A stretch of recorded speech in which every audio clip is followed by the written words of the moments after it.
ಶ್ರೀಗುರುಭ್ಯೋ ನಮಃ ಹರಿ ಓಂ.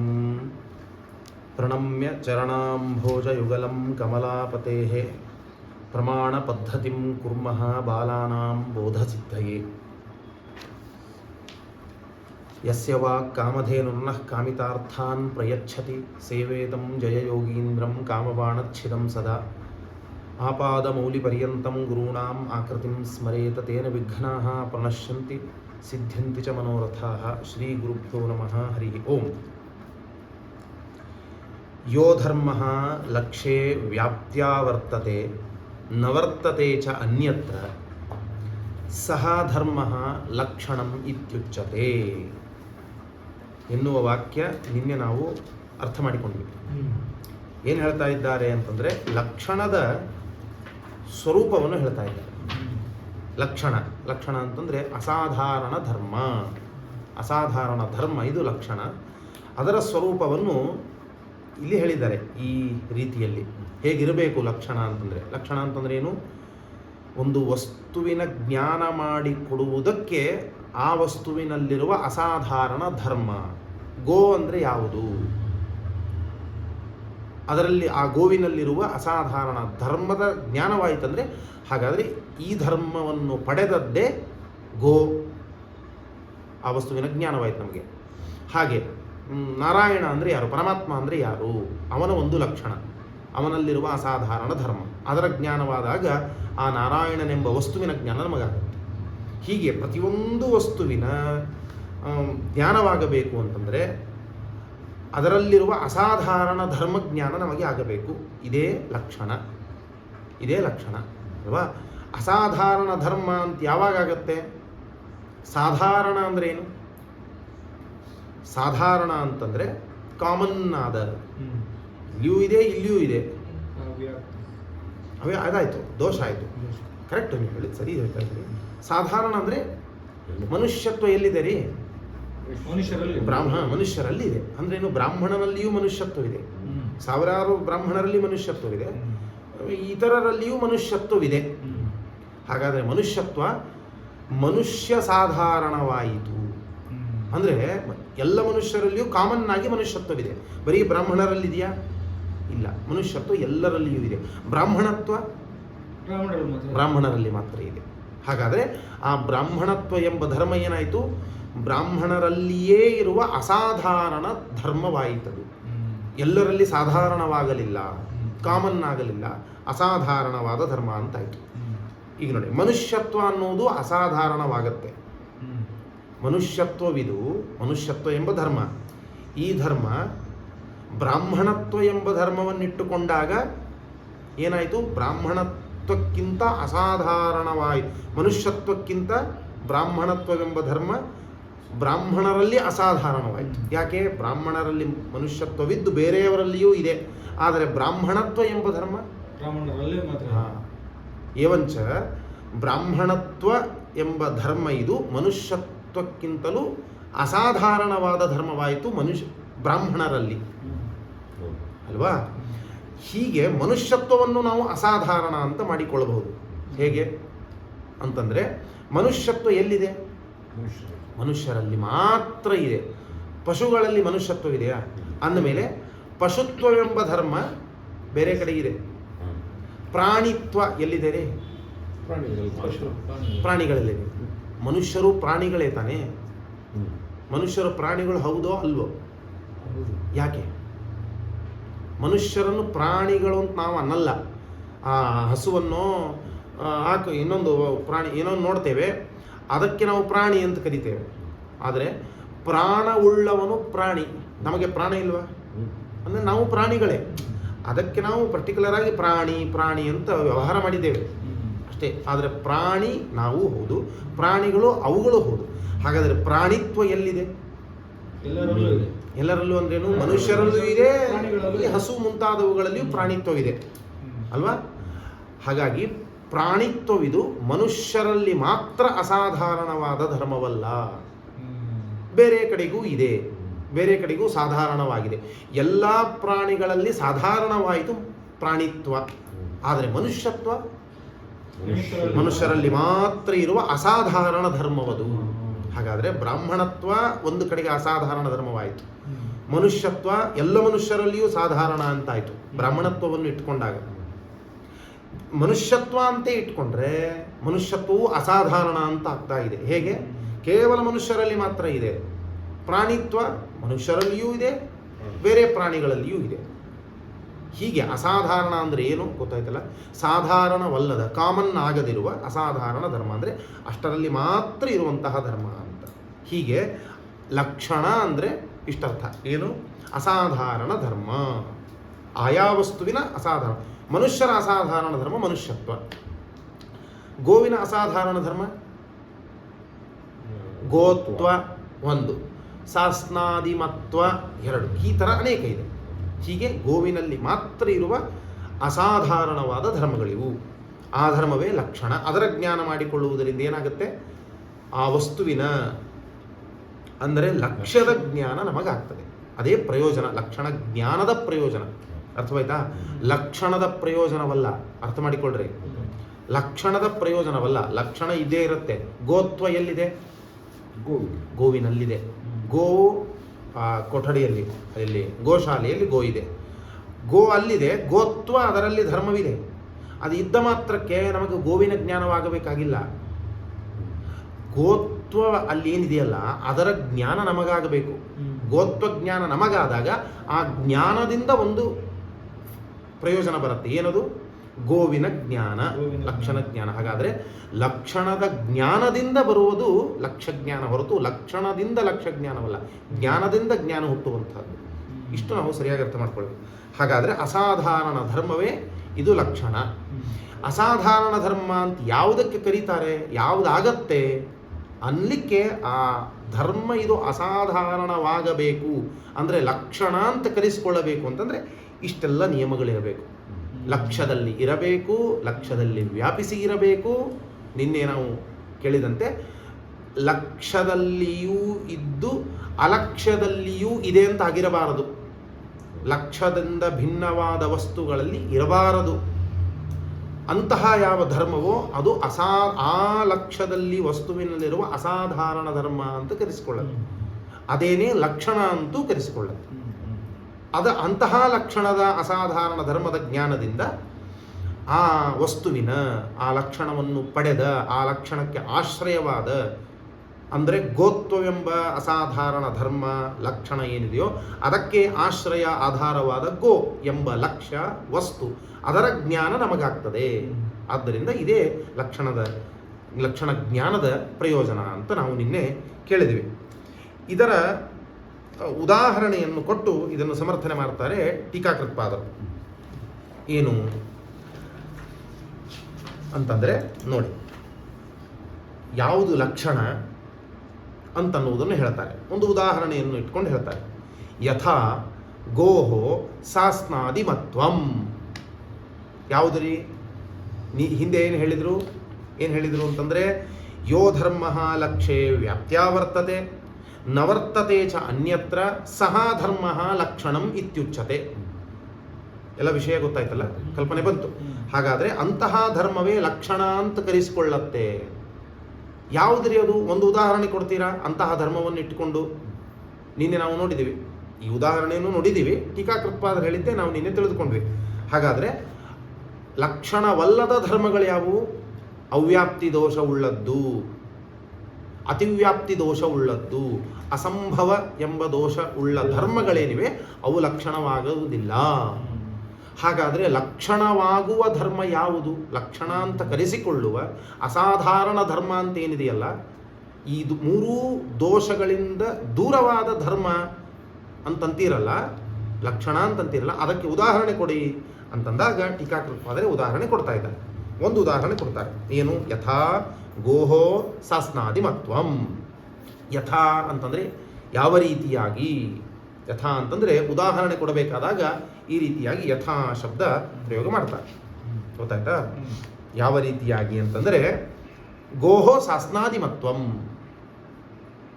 ಗೋಹೋ ಅಂತಂದರೆ ಗೋ ಶಬ್ದದ ಷಷ್ಠಿ ವಿಭಕ್ತಿ. ಗೋವಿಗೆ ಸಾಸ್ನಾದಿಮತ್ವ ಅಂತನ್ನುವುದೇನಿದೆಯಲ್ಲ ಅದೇನೇ ಅಸಾಧಾರಣ ಧರ್ಮ, ಅದೇನೇ ಗೋವಿನ ಲಕ್ಷಣ. ಅಂತ ಹೇಳಿದಂತೆ ಆಯಿತು. ಅರ್ಥವಾಯ್ತಲ್ಲ? ಯಥಾ ಗೋಹೋ ಸಾಸ್ನಾದಿಮತ್ವಂ, ಗೋವಿಗೆ ಸಾಸ್ನಾದಿಮತ್ವ ಅನ್ನುವುದೇನು ಧರ್ಮ ಇದೆಯಲ್ಲ, ಇದು ಆ ಗೋವಿನ ಅಸಾಧಾರಣ ಧರ್ಮ. ಅಂದರೆ ಗೋವನ್ನು ಬಿಟ್ಟು ಬೇರೆ ಕಡೆಗೆ ಇಲ್ವೇ ಇಲ್ಲ. ಆದ್ದರಿಂದ ಗೋವಿನದ್ದೇ ಆದ ಧರ್ಮ ಮನುಷ್ಯರಲ್ಲಿ ಮನುಷ್ಯತ್ವ ಇದ್ದಂತೆ ಗೋವಿನಲ್ಲಿ ಸಾಸ್ನಾದಿಮತ್ವ ಇರುತ್ತೆ. ಸಾಸ್ನ ಅಂದರೆ ನಿಮಗೆ ಗೊತ್ತು ಏನಂತ, ಆ ಗೋವಿಗೆ ಗತ್ತು ಕೆಳಗಡೆ ಇರುತ್ತಲ್ಲ, ಆ ಭಾಗಕ್ಕೆ ಸಾಸ್ನ ಅಂತ ಕರೀತಾರೆ. ಆದಿಪದದಿಂದ ಇನ್ನು ಕೆಲವು ಗೋತ್ವವನ್ನು ಇಟ್ಟುಕೊಳ್ಳಿ. ಗೋತ್ವವು ಕೂಡ ಗೋವಿನಲ್ಲಿ ಮಾತ್ರ ಇರುವಂತಹದ್ದು. ಆದ್ದರಿಂದ ಸಾಸ್ನಾದಿಮತ್ವ ಅನ್ನುವುದು ಗೋವಿನ ಅಸಾಧಾರಣ ಧರ್ಮ, ಅದೇನೇ ಲಕ್ಷಣವಾಗ್ತದೆ. ಹಾಗಾದರೆ ಈ ಸಾಸ್ನಾದಿಮತ್ವ ಅನ್ನುವುದು ಲಕ್ಷಣವಾಗಬೇಕಂದ್ರೆ 3 ದೋಷಗಳು ಇದಕ್ಕೆ ಇರಬಾರದು. ಏನು 3 ದೋಷಗಳಿರಬಾರದು? ಅವ್ಯಾಪ್ತಿ, ಅತಿವ್ಯಾಪ್ತಿ, ಅಸಂಭವ ಎಂಬ ಲಕ್ಷಣವಲ್ಲ ಅಂತ ಏನು ಮಾಡತ್ತಲ್ಲ, ಇಂತಹ ಧರ್ಮ ಇದು ಲಕ್ಷಣವಲ್ಲ ಅಂತೇನು ಮಾಡತ್ತಲ್ಲ, ಆ ದೋಷಗಳು ಇದಕ್ಕೆ ಇರಬಾರದು. ಯಾವುದಕ್ಕೆ? ಲಕ್ಷಣಕ್ಕೆ. ಯಾವುದೀಗ ಉದಾಹರಣೆ?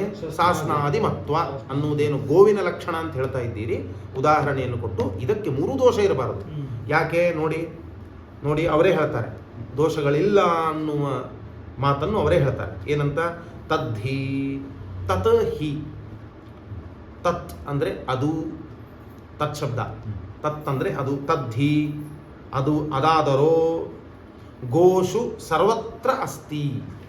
ನೋಡಿ, ತದ್ಧಿ ಗೋಷು ಸರ್ವತ್ರ ಅಸ್ತಿ. ಅದಾದರೋ, ಯಾವುದು ಅದಾದರೋ? ಹಿಂದೆ ಹೇಳಿದ ತತ್ ಶಬ್ದ, ಇದು ಸರ್ವನಾಮ ಶಬ್ದ. ಹಿಂದೆ ಹೇಳಿದ್ದನ್ನು ಪರಾಮರ್ಶ ಮಾಡುತ್ತೆ, ಪರಾಮರ್ಶ ಮಾಡಿ ಕೊಡುತ್ತೆ, ನಮಗೆ ಅರ್ಥವನ್ನು ಹೇಳುತ್ತೆ. ಅದು ಅಂದರೆ ಯಾವುದು ಹಿಂದೆ ಬಂದಿದೆ?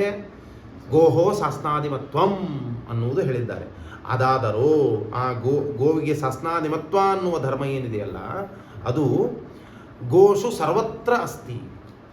ಗೋಷು ಗೋವುಗಳಲ್ಲಿ ಸರ್ವತ್ರ ಅಸ್ತಿ. ಏನು ಹೇಳಿದಂತಾಯಿತು? ಹಿಂದಿನ ವಾಕ್ಯ ಏನು ಟೀಕಾರಾಯರ ವಾಕ್ಯ ಇದೆ, ಆ ವಾಕ್ಯವನ್ನು ಇಲ್ಲಿ ನಾವು ಅಪ್ಲೈ ಮಾಡಿಕೊಳ್ಬೇಕು, ಸಮನ್ವಯ ಮಾಡಿಕೊಳ್ಳಬೇಕು ಅಲ್ವಾ? ಯೋ ಧರ್ಮ ಲಕ್ಷೇ ವ್ಯಾಪ್ತ್ಯಾವರ್ತತೆ ಅನ್ನುವ ಮಾತು ಮೊದಲು ಬಂದಿದೆ. ಅದನ್ನು ಇಲ್ಲಿ ಹೇಳ್ತಾರೆ ನೋಡಿ, ಗೋಷು ಸರ್ವತ್ರ ಅಸ್ತಿ.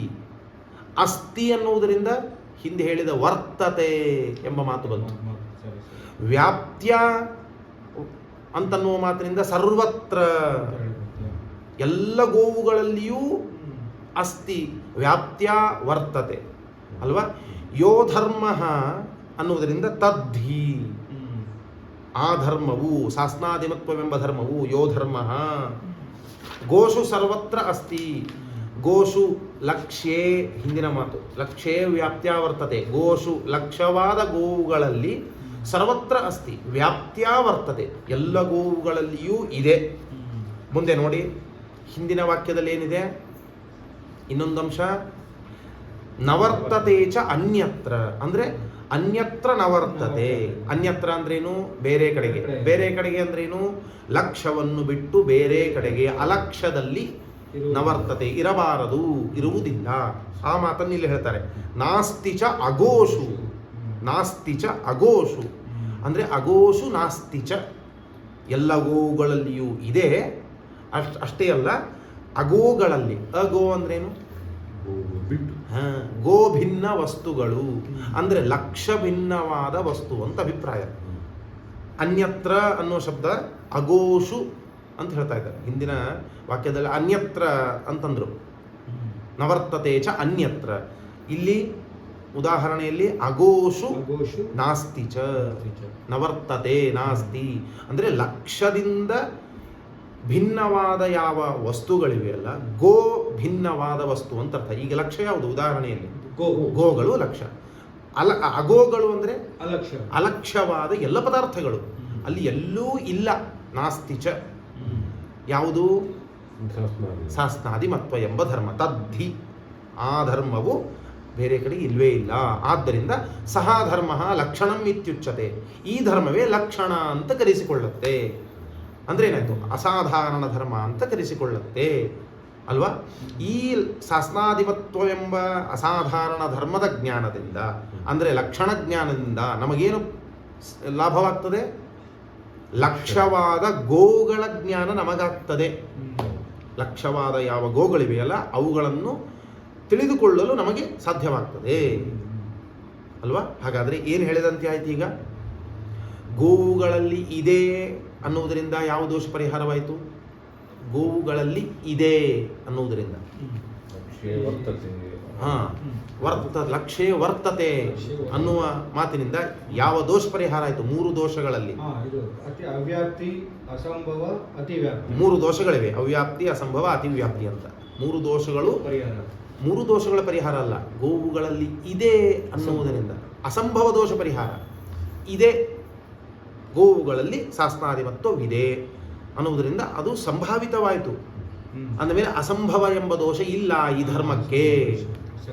ಅಸಂಭವ ದೋಷ ದೂರವಾಯಿತಿದು. ಸರಿ. ಸರ್ವತ್ರ ಗೋಷು ಅಸ್ತಿ ಅನ್ನುವುದರಿಂದ ಕರೆಕ್ಟ್, ಅವ್ಯಾಪ್ತಿ ದೋಷ ಪರಿಹಾರ. ಯಾಕೆ? ಎಲ್ಲ ಗೋವುಗಳಲ್ಲೂ ಇದೆ ಅಂದರೆ ಕೆಲವು ಗೋವುಗಳಲ್ಲಿ ಮಾತ್ರ ಇದೆ ಅಂತ ಆಗಿಬಿಟ್ರೆ ಅವ್ಯಾಪ್ತಿ ದೋಷ ಬರಬೇಕು. ಇದೆ ಅನ್ನುವುದರಿಂದ ಅಸಂಭವ ಹೋಯಿತು, ಅಸಂಭವ ಪರಿಹಾರವಾಯಿತು.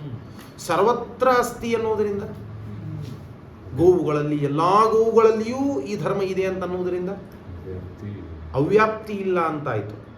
ಇದೆ ಅನ್ನುವುದರಿಂದ ಅಸಂಭವ ಹೋಯಿತು. ಸರ್ವತ್ರ ಅಸ್ತಿ, ಎಲ್ಲ ಗೋವುಗಳಲ್ಲಿಯೂ ಇದೆ ಅನ್ನುವುದರಿಂದ ಅವ್ಯಾಪ್ತಿ ದೋಷ ಪರಿಹಾರವಾಯಿತು. ನಾಸ್ತಿಚ ಅಗೋಷು, ಗೋಭಿನ್ನವಾದ ವಸ್ತುಗಳಲ್ಲಿ ಇಲ್ಲ ಅನ್ನುವುದರಿಂದ ಯಾವ ದೋಷ ಪರಿಹಾರವಾಯಿತು? ಅತಿವ್ಯಾಪ್ತಿ. ಅಂದರೆ ಗೋವುಗಳಲ್ಲಿ ಇದ್ದು ಬೇರೆ ಕಡೆಗೂ ಇದೆ ಅಂತಾಯ್ತಂದ್ರೆ ಇದರ ವ್ಯಾಪ್ತಿ ಎಷ್ಟು ಅಂದರೆ ಅತಿಕ್ರಮಿಸಿ ಇದರ ವ್ಯಾಪ್ತಿ ಹೋಯಿತು. ಹಾಗೆ ಆಗಲಿಲ್ಲ, ಕೇವಲ ಗೋವುಗಳಲ್ಲಿದೆ. ಹಾಗಾದರೆ ಗೋವುಗಳಲ್ಲಿ ಇದೆ, ಎಲ್ಲ ಗೋವುಗಳಲ್ಲಿದೆ, ಗೋವುಗಳನ್ನು ಬಿಟ್ಟು ಬೇರೆ ಅಲಕ್ಷ್ಯವಾದ ವಸ್ತುಗಳಲ್ಲಿ ಇಲ್ಲ. 3 ಅಂಶ ಬಂದದ್ದರಿಂದ ಗೋಹೋ ಶಾಸ್ನಾದಿಮತ್ವ ಅನ್ನುವುದು ಇದು ಲಕ್ಷಣ. ಗೋವಿಗೆ ಶಾಸ್ನಾದಿಮತ್ವ ಅನ್ನುವುದೇ ಲಕ್ಷಣ. ಅದೇ ಅಸಾಧಾರಣ ಧರ್ಮ. ಅತಿವ್ಯಾಪ್ತಿ, ಅವ್ಯಾಪ್ತಿ, ಅಸಂಭವ ಎಂಬ 3 ದೋಷಗಳಿಂದ ದೂರವಾದ ಅಸಾಧಾರಣವಾದ ಧರ್ಮವಾಯಿತು. ಆದ್ದರಿಂದ ಇದು ಲಕ್ಷಣ ಅಂತಾಗತ್ತೆ. ಯಾವುದರ ಲಕ್ಷಣ? ಗೋವಿನ ಲಕ್ಷಣ.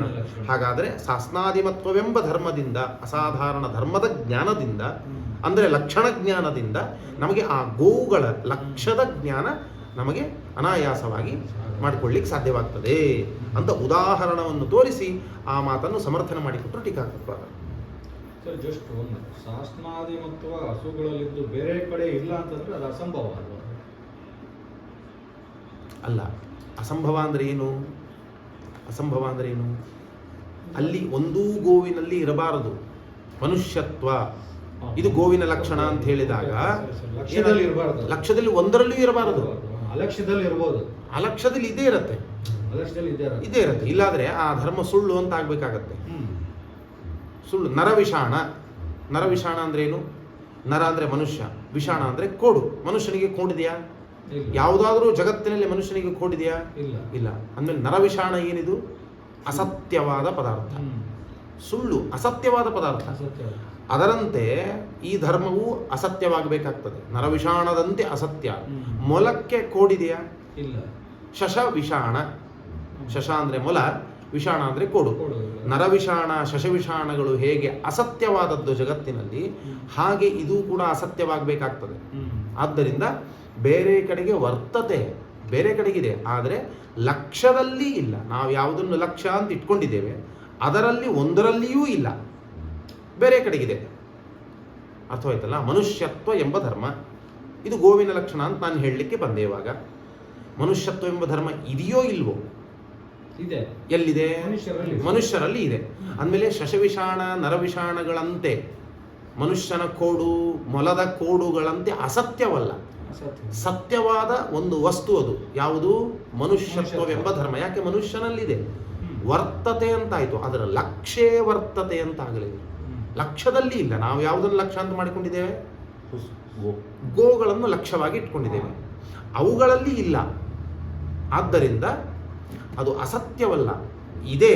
ಆದರೆ ಲಕ್ಷದಲ್ಲಿ, 1 ಲಕ್ಷದಲ್ಲಿಯೂ ಇಲ್ಲ ಅಲ್ವಾ? 1 ಲಕ್ಷದಲ್ಲಿ ಇಲ್ಲ. ಆದ್ದರಿಂದ ಆ ಧರ್ಮ ಏನಾಯಿತು? ಲಕ್ಷ್ಯದಲ್ಲಿ ಅಸಂಭಾವಿತವಾಯಿತು. ನಮಗೆ ಎಲ್ಲಿ ಇರಬೇಕು ಅಂತ ಅಭಿಪ್ರಾಯದಲ್ಲಿದೆಯೋ ಆ ಲಕ್ಷ್ಯದಲ್ಲಿ ಈ ಧರ್ಮವಿಲ್ಲ. ಆದ್ದರಿಂದ ಆ ಧರ್ಮಕ್ಕೆ ಏನು ದೋಷ ಬಂತು? ಅಸಂಭವ ದೋಷ ಬಂತು. ಅಂದರೆ ಮನುಷ್ಯನಲ್ಲಿಯೂ ಸಂಭಾವಿತವಲ್ಲ ಅಂತ ಅರ್ಥವಲ್ಲ, ಲಕ್ಷ್ಯದಲ್ಲಿ ಸಂಭಾವಿತವಲ್ಲ, ಆದ್ದರಿಂದ ಅಸಂಭವ ದೋಷ. ಇದೆಲ್ಲ ಲಕ್ಷಣ ಲಕ್ಷ್ಯ ಅನ್ನುವುದನ್ನು ಒಂದಕ್ಕೊಂದು ಲಿಂಕ್ ಇದೆ, ಕನೆಕ್ಷನ್ ಇದೆ. ಹಾಗಿಟ್ಟುಕೊಂಡಾಗ ಲಕ್ಷ್ಯದಲ್ಲಿ ಸಂಭಾವಿತವಾಗಲಿಲ್ಲ ಯಾವುದು? ಮನುಷ್ಯತ್ವ ಇತ್ಯಾದಿ ಧರ್ಮಗಳು. ಅಲ್ಲ, ಈಗ ನೋಡಿ, ನೀವು ನಿನ್ನೆ ಹೇಳಿದ್ದಲ್ಲಿ 100ಕ್ಕೆ ಎಕ್ಸಾಂಪಲ್ ಕೊಟ್ಟಿದ್ರಲ್ಲಿ ಅತಿವ್ಯಾಪ್ತಿ, ಅಸಂಭವ ಮತ್ತೆ ಅವ್ಯಾಪ್ತಿ ಕೊಟ್ಟಾಗ ಬೇರೆ ಬೇರೆ ಕೊಟ್ಟಿರಿ. ಈಗ ಅವ್ಯಾಪ್ತಿ ಅಂತ ಕೊಟ್ಟಾಗ ನೀವು ಹಸುವಿನ ವರ್ಣಗಳ ಬಗ್ಗೆ ಹೇಳಿದ್ರಿ ಅಲ್ವಾ? ಒಂದು ಶ್ವೇತ ವರ್ಣ, ಕಪಿಲ ವರ್ಣ ಅಂತ ಹೇಳಿ. ಮತ್ತೆ ಇದಕ್ಕೆ ಅಸಂಭವ ಅಂತ ಬಂದಾಗ ಮನುಷ್ಯತ್ವ ಅಂತ ಹೇಳಿ ಎಕ್ಸಾಂಪಲ್ ಕೊಟ್ರೆ. ನೆಕ್ಸ್ಟ್ ಅತಿವ್ಯಾಪ್ತಿ ಅಂತ ಬಂದಾಗ ಇದಕ್ಕೆ ಪಶುತ್ವ ಅಂತ ಹೇಳಿ ಎಕ್ಸಾಂಪಲ್ ಕೊಟ್ಟಿದ್ರು. ಸೊ ಹಂಗಾಗ ಆ ಎಕ್ಸಾಂಪಲ್ಗಳು ಕೂಡುತ್ತೆ, ಯಾಕಂದ್ರೆ ಲಕ್ಷಣದಲ್ಲಿ ಅದು ಬರೋದಿಲ್ಲ, ಅದು ಲಕ್ಷ್ಯದಲ್ಲಿ ಬರೋದಿಲ್ಲ. ಯಾವುದು ಅಲ್ಲ, ಇದು ಈಗ ಅತಿ ಅವ್ಯಾಪ್ತಿನಲ್ಲಿ ಕಲರ್ ವರ್ಣ ನೀವು ಹೇಳಿದಾಗ ಕೆಲವು ಹಸುಗಳಲ್ಲಿ ಇರುತ್ತೆ, ಕೆಲವು ಇದ್ರಲ್ಲಿ ಬರಲ್ಲ. ಸೊ ಹಂಗಾಗಿ ಅವ್ಯಾಪ್ತಿ ಅಂತ ಬರೋದು. ಇಲ್ಲಿ ನಾವು ಲಕ್ಷಣನೇ ಇದು ಶಾಸ್ತ್ರಾದಿ ತತ್ವ ಅಂತ ಇಟ್ಕೊಂಡ್ಮೇಲೆ ಅದನ್ನ ಇದು ಮೂರಕ್ಕೆ ಹೇಗೆ ನಾವು ಇದು ಮಾಡಕ್ಕಾಗತ್ತೆ ಅಂತ ನಾನು ಹೇಳ್ತಾ ಇರೋದು. ಇಲ್ಲಿ ನೀವು ಕೊಟ್ಟಿದ್ದೆ ಇದು ಎಕ್ಸಾಂಪಲ್ ಇದೆ ಅಲ್ಲ? ಹೌದು. ಈಗ ಅದರಿಂದ ನೀವು ಹೇಳಿದಾಗ ಇದಕ್ಕೆ ಅಪ್ಲೈ ಆಗತ್ತೆ, ಯಾಕಂದ್ರೆ ಯಾವ ಹಸುಗಳಲ್ಲೂ ಬರೋದಿಲ್ಲ ಅದು ಅಂತ ಹೇಳಿ. ಮನುಷ್ಯತ್ವ ಯಾರಲ್ಲೂ ಬರಲ್ಲ, ಅದಕ್ಕೆ ಅಸಂಭವ ಅಂತ ಹೇಳಿ ಬರುತ್ತೆ. ಕರೆಕ್ಟ್. ಇದರಲ್ಲಿ ಈಗ ಅಸಂಭವ ಹೇಗೆ ನೀವು ಹೇಳ್ತೀರಿ? ಇದರಲ್ಲಿ ಅಸಂಭವ ಬಂದ್ಬಿಟ್ರೆ ಇದು ಲಕ್ಷಣ ಅಂತ ಆಗಲ್ಲ. ಅದೇ ಮೂರು ದೋಷಗಳು ಇಲ್ಲದೆ ಇರುವುದೇ ಧರ್ಮ. ಇದು ಅರ್ಥ ಆಗಿಲ್ಲ ನಿಮ್ಗೆ? ಗೊತ್ತಾಯ್ತು. ಮೂರು ದೋಷ ಇಲ್ಲದೆ ಇರೋದಕ್ಕೆ ಈಗ ಶಾಸ್ತ್ರಾದಿ ಮತ್ತು ಎಲ್ಲಾ ಹಸುಗಳಲ್ಲೂ ಇರುತ್ತೆ, ಅದ್ಬಿಟ್ಟು ಬೇರೆ ಕಡೆಯಲ್ಲೂ ಇರಲ್ಲ. ಇರತ್ತೆ ಒಂದಂಶ, ಎಲ್ಲದರಲ್ಲಿಯೂ ಇರತ್ತೆ ಎರಡಂಶ. ಲಕ್ಷ್ಯದಲ್ಲಿ ಬಿಟ್ಟು ಬೇರೆ ಕಡೆಗೆ ಇರುವುದೇ ಇಲ್ಲ ಮೂರನೇ ಅಂಶ. ಅಂದ್ಮೇಲೆ ಮೂರೂ ದೋಷಗಳು ಇಲ್ವಲ್ಲ ಇದಕ್ಕೆ, ಅಂದ್ಮೇಲೆ ಇದೇ ಲಕ್ಷಣ ಅಂತ ಆಯ್ತು. ಆ ಎಲ್ಲ ಕಪಿಲತ್ವ, ಶಬಲತ್ವಂ ಗೋರ್ ಲಕ್ಷಣಂ ಅಂತ ಇನ್ನೊಂದಿದೆ. ಶಬಲ ಅಂತಂದ್ರೆ ಏನು? ಮಿಕ್ಸ್ ವರ್ಣಗಳಿರತ್ತಲ್ಲ, ಕೂಡಿ ಇರೋದು. ಕಪ್ಪು ಬಿಳಿ ಇರುತ್ತೆ, ಆಮೇಲೆ ಒಂದು ಸ್ವಲ್ಪ ಬೂದಿ ಬಣ್ಣದ್ದು ಇರುತ್ತೆ, ಎಲ್ಲ ಮಿಕ್ಸ್ ಆದ ಹಸುಗಳಿರುತ್ತೆ. ಅದಕ್ಕೇನಂತಾರೆ? ಶಬಲ ವರ್ಣ ಅಂತಾರೆ. ಶಬಲತ್ವಂ ಗೋವಿನ ಲಕ್ಷಣ.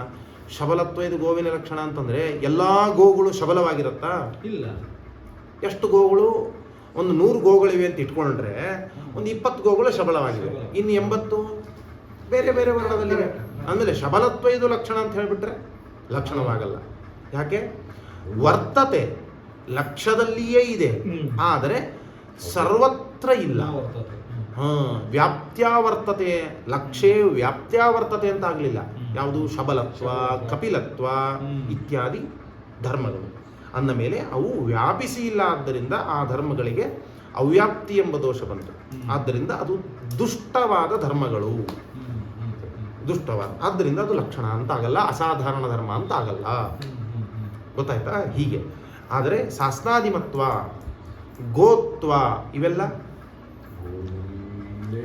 ಇದೆ, ಲಕ್ಷ್ಯದಲ್ಲಿ ಇದೆ. ಲಕ್ಷ್ಯದಲ್ಲಿ ಎಲ್ಲ ಲಕ್ಷ್ಯದಲ್ಲಿಯೂ ಇದೆ, ವ್ಯಾಪಿಸಿ ಇದೆ. ಲಕ್ಷ್ಯವನ್ನು ಬಿಟ್ಟು ಬೇರೆ ಕಡೆಗೆ ಇಲ್ಲವೇ ಇಲ್ಲ. ಆದ್ದರಿಂದ ಇದೇ ಅಸಾಧಾರಣ ಧರ್ಮ, ಆದ್ದರಿಂದ ಇದೇ ಲಕ್ಷಣ.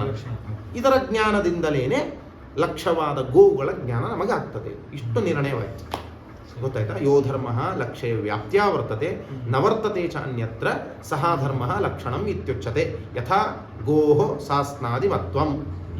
ದೃಷ್ಟಾಂತ ಯಾವ ರೀತಿ ಅಂತಂದ್ರೆ, ಲಕ್ಷಣಕ್ಕೆ ಉದಾಹರಣೆ ಕೊಡಬೇಕಂದ್ರೆ ಒಂದು ಉದಾಹರಣೆ ಕೊಡ್ತೇವೆ. ಗೋವಿಗೆ ಶಾಸ್ತ್ರಾದಿಮತ್ವ ಅನ್ನುವುದೇ ಇದು ಲಕ್ಷಣವಾಗ್ತದೆ. ಯಾಕೆ? ಮೂರೂ ದೋಷಗಳು ಅದರಲ್ಲಿ ಇಲ್ಲ. ಆದ್ದರಿಂದ ಅದನ್ನು ತೋರಿಸಿ ಕೊಟ್ಟರು. ತದ್ಧಿಗೋಷು ಸರ್ವತ್ರ ಅಸ್ತಿ ನಾಸ್ತಿ ಚ ಅಗೋಷು ಅಂತನ್ನುವುದಾಗಿ ವ್ಯವಸ್ಥೆ ಮಾಡಿ ಕೊಟ್ಟರು. ಗೊತ್ತಾಯ್ತಲ್ಲ? ಉದಾಹರಣೆಯನ್ನು ಹೇಳಿ ಮೂರೂ ದೋಷಗಳಿಲ್ಲ ಅಂತ ವಾಕ್ಯದಲ್ಲಿ ತೋರಿಸಿಕೊಟ್ರು. ಎಲ್ಲ ಗೋವುಗಳಲ್ಲಿ ಇದೆ ಅಂತಂದ್ರೆ ಏನಾಯ್ತು? ಅಸಂಭವವಿಲ್ಲ, ಅವ್ಯಾಪ್ತಿ ಇಲ್ಲ. ನಾಸ್ತಿಚ ಅಗೋಷು ಅಂತ ಹೇಳುವುದರಿಂದ ಗೋವುಗಳನ್ನು ಬಿಟ್ಟು ಬೇರೆ ಕಡೆಗೆ ಇಲ್ಲ ಅಂತ ಹೇಳುವುದರಿಂದ ಅತಿವ್ಯಾಪ್ತಿ ಇಲ್ಲ ಅಂತ ತೋರಿಸಿದರು. ಹಾಗಾದರೆ ಮೂರೂ ದೋಷಗಳು ಇಲ್ಲ ಅಂತ ತೋರಿಸುವುದರಿಂದ ಇದು ಅಸಾಧಾರಣವಾದ ಧರ್ಮ ಲಕ್ಷಣ ಅಂತ ಆಯಿತು. ಯಾವುದು?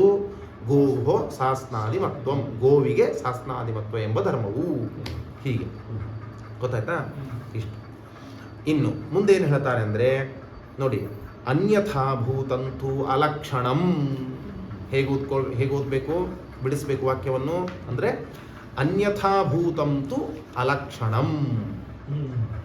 ವಾಕ್ಯ ಇರುವುದು ಹೇಗೆ ಅಂದರೆ ಅನ್ಯಥಾಭೂತಂ ತ್ವಲಕ್ಷಣಂ ಅಂತಿದೆ. ತು ಅಂತ ಬಿಡಿಸಿಕೊಂಡಾಗ ಉ ಪ್ಲಸ್ ಅ ವ ಅಂತ ಆಗ್ತಾ ಇದೆ. ಅನ್ಯಥಾಭೂತಂತು ಅಲಕ್ಷಣಂ. ಲಕ್ಷಣವಲ್ಲದ್ದು ಯಾವ ಧರ್ಮ? ದೋಷ, 3 ದೋಷಗಳಲ್ಲಿ ಯಾವುದೋ ಒಂದು ದೋಷ ಇದ್ರೂ ಸಾಕು, ಅದು ಲಕ್ಷಣವಲ್ಲ. ಅದೇ ಮಾತನ್ನು ಹೇಳಿದ್ರು ಅನ್ಯಥಾಭೂತಂ. ಇದರಿಂದ ಅನ್ಯಥಾ ಆಗಿರುವಂತಹ ಯಾವ ಧರ್ಮ ಇದೆಯಲ್ಲ ಅದು ಅಲಕ್ಷಣ, ಲಕ್ಷಣವಾಗುವುದಿಲ್ಲ ಅಂತ.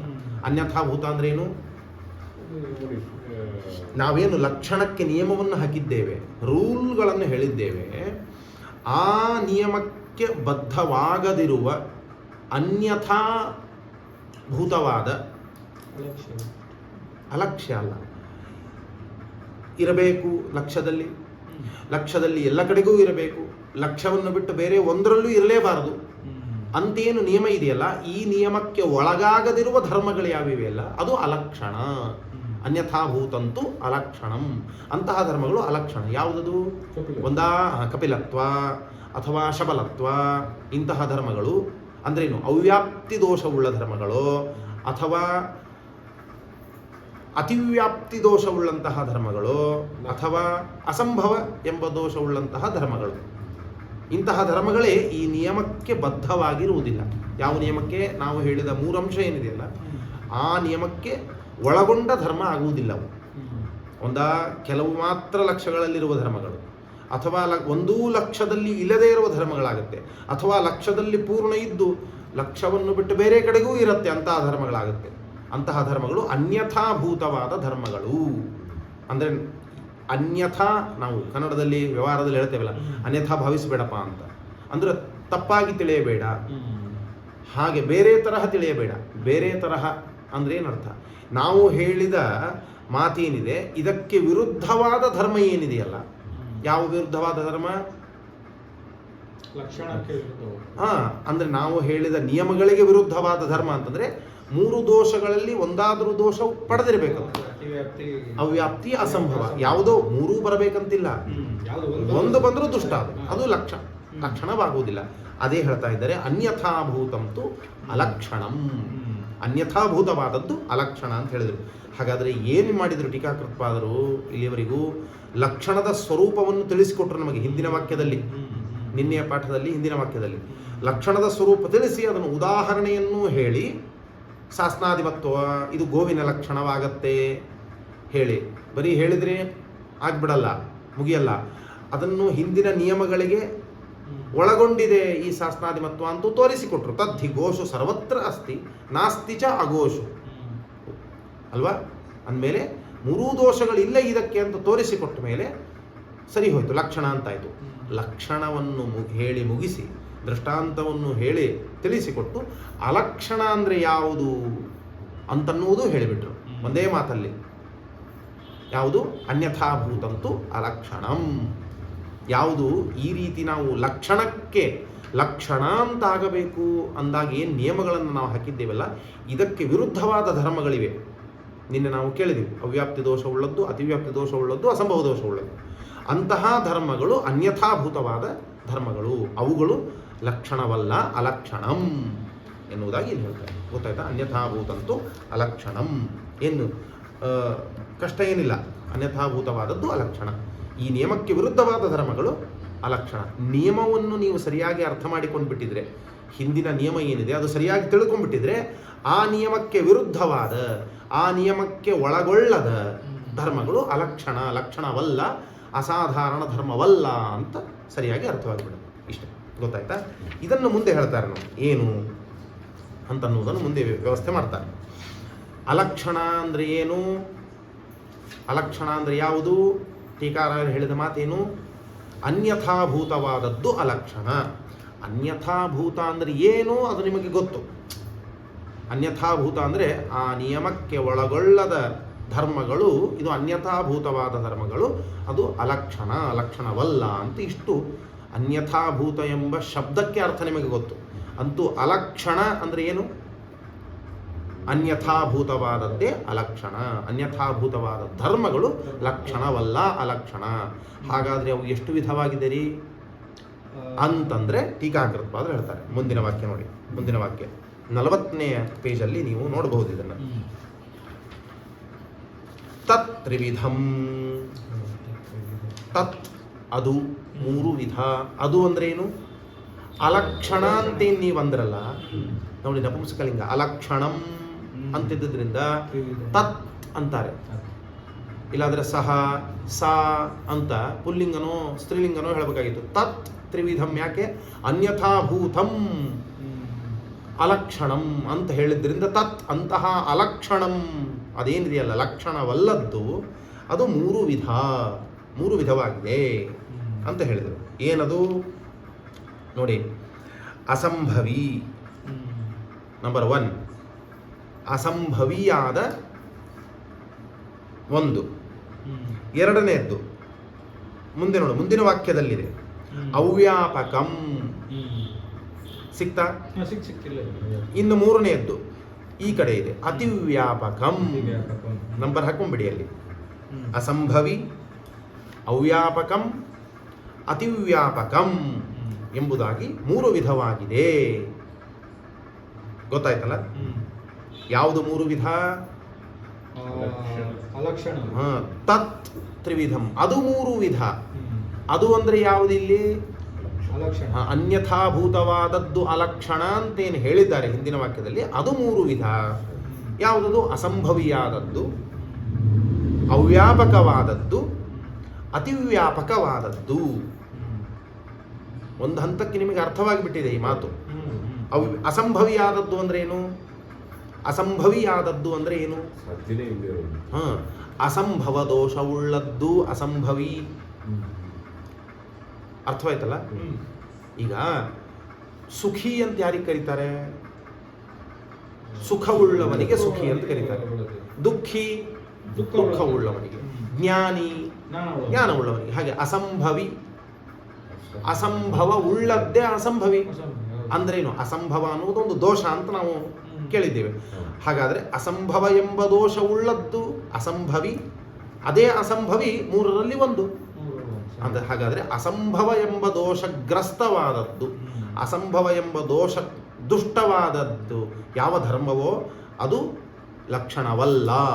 ನಂಬರ್ 1. ಎರಡನೆಯದ್ದು ಅವ್ಯಾಪಕಂ, ಅವ್ಯಾಪಕವಾದ ಧರ್ಮ. ಅವ್ಯಾಪಕಂ ಅಂದರೆ ವ್ಯಾಪಕವಾಗದಿರುವ, ಲಕ್ಷ್ಯದಲ್ಲಿ ವ್ಯಾಪಿಸಿ ಇಲ್ಲದಿರುವ ಯಾವ ಧರ್ಮವೋ ಅದು ಅವ್ಯಾಪಕವಾದ ಧರ್ಮ. ಅಂದ್ರೆ ಏನರ್ಥ?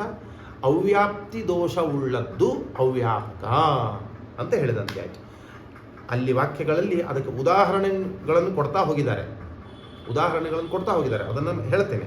ಹಾಗಾದರೆ ಒಂದು ಅಸಂಭವಿ ಅಂದರೆ ಅಸಂಭವ ದೋಷವುಳ್ಳದ್ದು ಲಕ್ಷಣವಲ್ಲ. ಅವ್ಯಾಪಕಂ ವ್ಯಾಪಕವಾಗದೇ ಇರುವುದು ಅಂದರೆ ವ್ಯಾಪಿಸಿ ಲಕ್ಷ್ಯದಲ್ಲಿ ಇಲ್ಲದೇ ಇರುವುದು. ಅಂದರೆ ಕೆಲವು ಲಕ್ಷ್ಯಗಳಲ್ಲಿ, ಕೆಲವು ಮಾತ್ರ ಲಕ್ಷ್ಯಗಳಲ್ಲಿ ಇರುತ್ತೆ ಅಂತಹ ಧರ್ಮ ಅದು ಅವ್ಯಾಪಕ, ಅವ್ಯಾಪ್ತಿ ದೋಷವುಳ್ಳದ್ದು. ಇದು ಎರಡನೆಯದ್ದು. 3ನೇದ್ದು ನೋಡಿ ಅತಿವ್ಯಾಪಕಂ. ಅತಿವ್ಯಾಪಕ ಅಂದರೆ ಲಕ್ಷ್ಯದಲ್ಲಿ ವ್ಯಾಪಕವಾಗಿ ಇದೆ, ಎಲ್ಲ ಲಕ್ಷ್ಯಗಳಲ್ಲಿಯೂ ಇದೆ. ಅಷ್ಟೇ ಅಲ್ಲ, ಅತಿಯಾಗಿ ವ್ಯಾಪಕವಾಗಿತ್ತು. ಅಂದರೆ ಲಕ್ಷ್ಯಗಳನ್ನು ಬಿಟ್ಟು ಅಲಕ್ಷ್ಯಗಳಲ್ಲಿಯೂ ಕೆಲವು ಕಡೆಗೆ ಇದೆ. ಅಂತಹ ಧರ್ಮ ಇದು ಅತಿವ್ಯಾಪಕವಾದ ಧರ್ಮ. ಇನ್ನೊಂದು ರೀತಿಯಿಂದ ಹೇಳುವುದಾದರೆ ಅತಿವ್ಯಾಪ್ತಿ ದೋಷವುಳ್ಳಂತಹ ಧರ್ಮಗಳು, ಅಂತಹ ಧರ್ಮ ಇದು ಕೂಡ ಲಕ್ಷಣ ಅಂತ ಆಗುವುದಿಲ್ಲ ಅಂತ 3 ಹೇಳಿದ್ದಾರೆ. ಅರ್ಥವಾಯ್ತಾ? ಸರಿ. ಅಸಂಭವಿ ಅಂತಂದರೆ 3 ಅನ್ಯಥಾಭೂತಂತು ಅಲಕ್ಷಣಂ. ಅನ್ಯಥಾಭೂತವಾದದ್ದು ಲಕ್ಷಣವಲ್ಲ. ಅಂದರೆ ನಾವೇನು ಹಿಂದೆ ನಿಯಮಗಳನ್ನು ಹೇಳಿದ್ದೇವೆ, ಯೋ ಧರ್ಮ ಲಕ್ಷ್ಯ ವ್ಯಾಪ್ತ್ಯಾ ವರ್ತತೆ ನ ವರ್ತತೆ ಚ ಅನ್ಯತ್ರ. ಇಷ್ಟು ಮಾತಿನಿಂದ ಏನು ನಿಯಮವನ್ನು ಹೇಳಿದ್ದಾರೆ, ಲಕ್ಷ್ಯದಲ್ಲಿ ಇರಬೇಕು, ಲಕ್ಷ್ಯದಲ್ಲಿ ವ್ಯಾಪಿಸಿ ಇರಬೇಕು, ಲಕ್ಷ್ಯವನ್ನು ಬಿಟ್ಟು ಬೇರೆ ಕಡೆಗೆ ಒಂದೂ ಕಡೆಗೆ ಇರಬಾರದು ಅಂತೇನು ನಿಯಮ ಇದೆ, ಈ ನಿಯಮಕ್ಕೆ ಒಳಗಾಗದಿರುವುದೇ ಅನ್ಯಥಾಭೂತವಾದದ್ದು, ಅದು ಅಲಕ್ಷಣ. ಎಷ್ಟೆಷ್ಟಿದೆ ಅದು? ತತ್ ತ್ರಿವಿಧಂ 3 ವಿಧವಾಗಿದೆ. ಒಂದು ಅಸಂಭವಿ, ಎರಡನೇದ್ದು ಅವ್ಯಾಪಕಂ, 3ನೇದ್ದು ಅತಿವ್ಯಾಪಕಂ. ಅಂದರೆ ಅಸಂಭವ ದೋಷವುಳ್ಳದ್ದು, ಅವ್ಯಾಪ್ತಿ ದೋಷವುಳ್ಳದ್ದು, ಅತಿವ್ಯಾಪ್ತಿ ದೋಷವುಳ್ಳದ್ದು. ಅಸಂಭವ, ಅವ್ಯಾಪ್ತಿ, ಅತಿವ್ಯಾಪ್ತಿ ಅಂದ್ರೆ ಏನರ್ಥ ನಿಮಗೆ ಗೊತ್ತಿದೆ. ಒಂದೂ ಲಕ್ಷದಲ್ಲಿ ಇಲ್ಲದೆ ಇರುವುದು ಅಸಂಭವ ದೋಷ. ಲಕ್ಷದಲ್ಲಿ ಕೆಲವು ಮಾತ್ರ ಲಕ್ಷದಲ್ಲಿದ್ದು ಕೆಲವು ಲಕ್ಷದಲ್ಲಿ ಇಲ್ಲದೆ ಇರುವುದು ಅವ್ಯಾಪಕ ಅಂದ್ರೆ ಅವ್ಯಾಪ್ತಿ ದೋಷವುಳ್ಳದ್ದು. ಅತಿವ್ಯಾಪಕ ಅಂದ್ರೆ ಲಕ್ಷದಲ್ಲಿ ಪೂರ್ಣ ಇರುತ್ತೆ, ಒಂದೂ ಲಕ್ಷದಲ್ಲಿ ಬಿಡದೇ ಇರುತ್ತೆ, ಜೊತೆಗೆ ಅಲಕ್ಷದಲ್ಲಿಯೂ ಕೆಲವು ಕಡೆಗೆ ಇರುತ್ತೆ. ಅಂತಹ ಧರ್ಮ ಅತಿವ್ಯಾಪಕವಾದ ಧರ್ಮ, ಅತಿವ್ಯಾಪ್ತಿ ಎಂಬ ದೋಷವುಳ್ಳಂತಹ ಧರ್ಮ.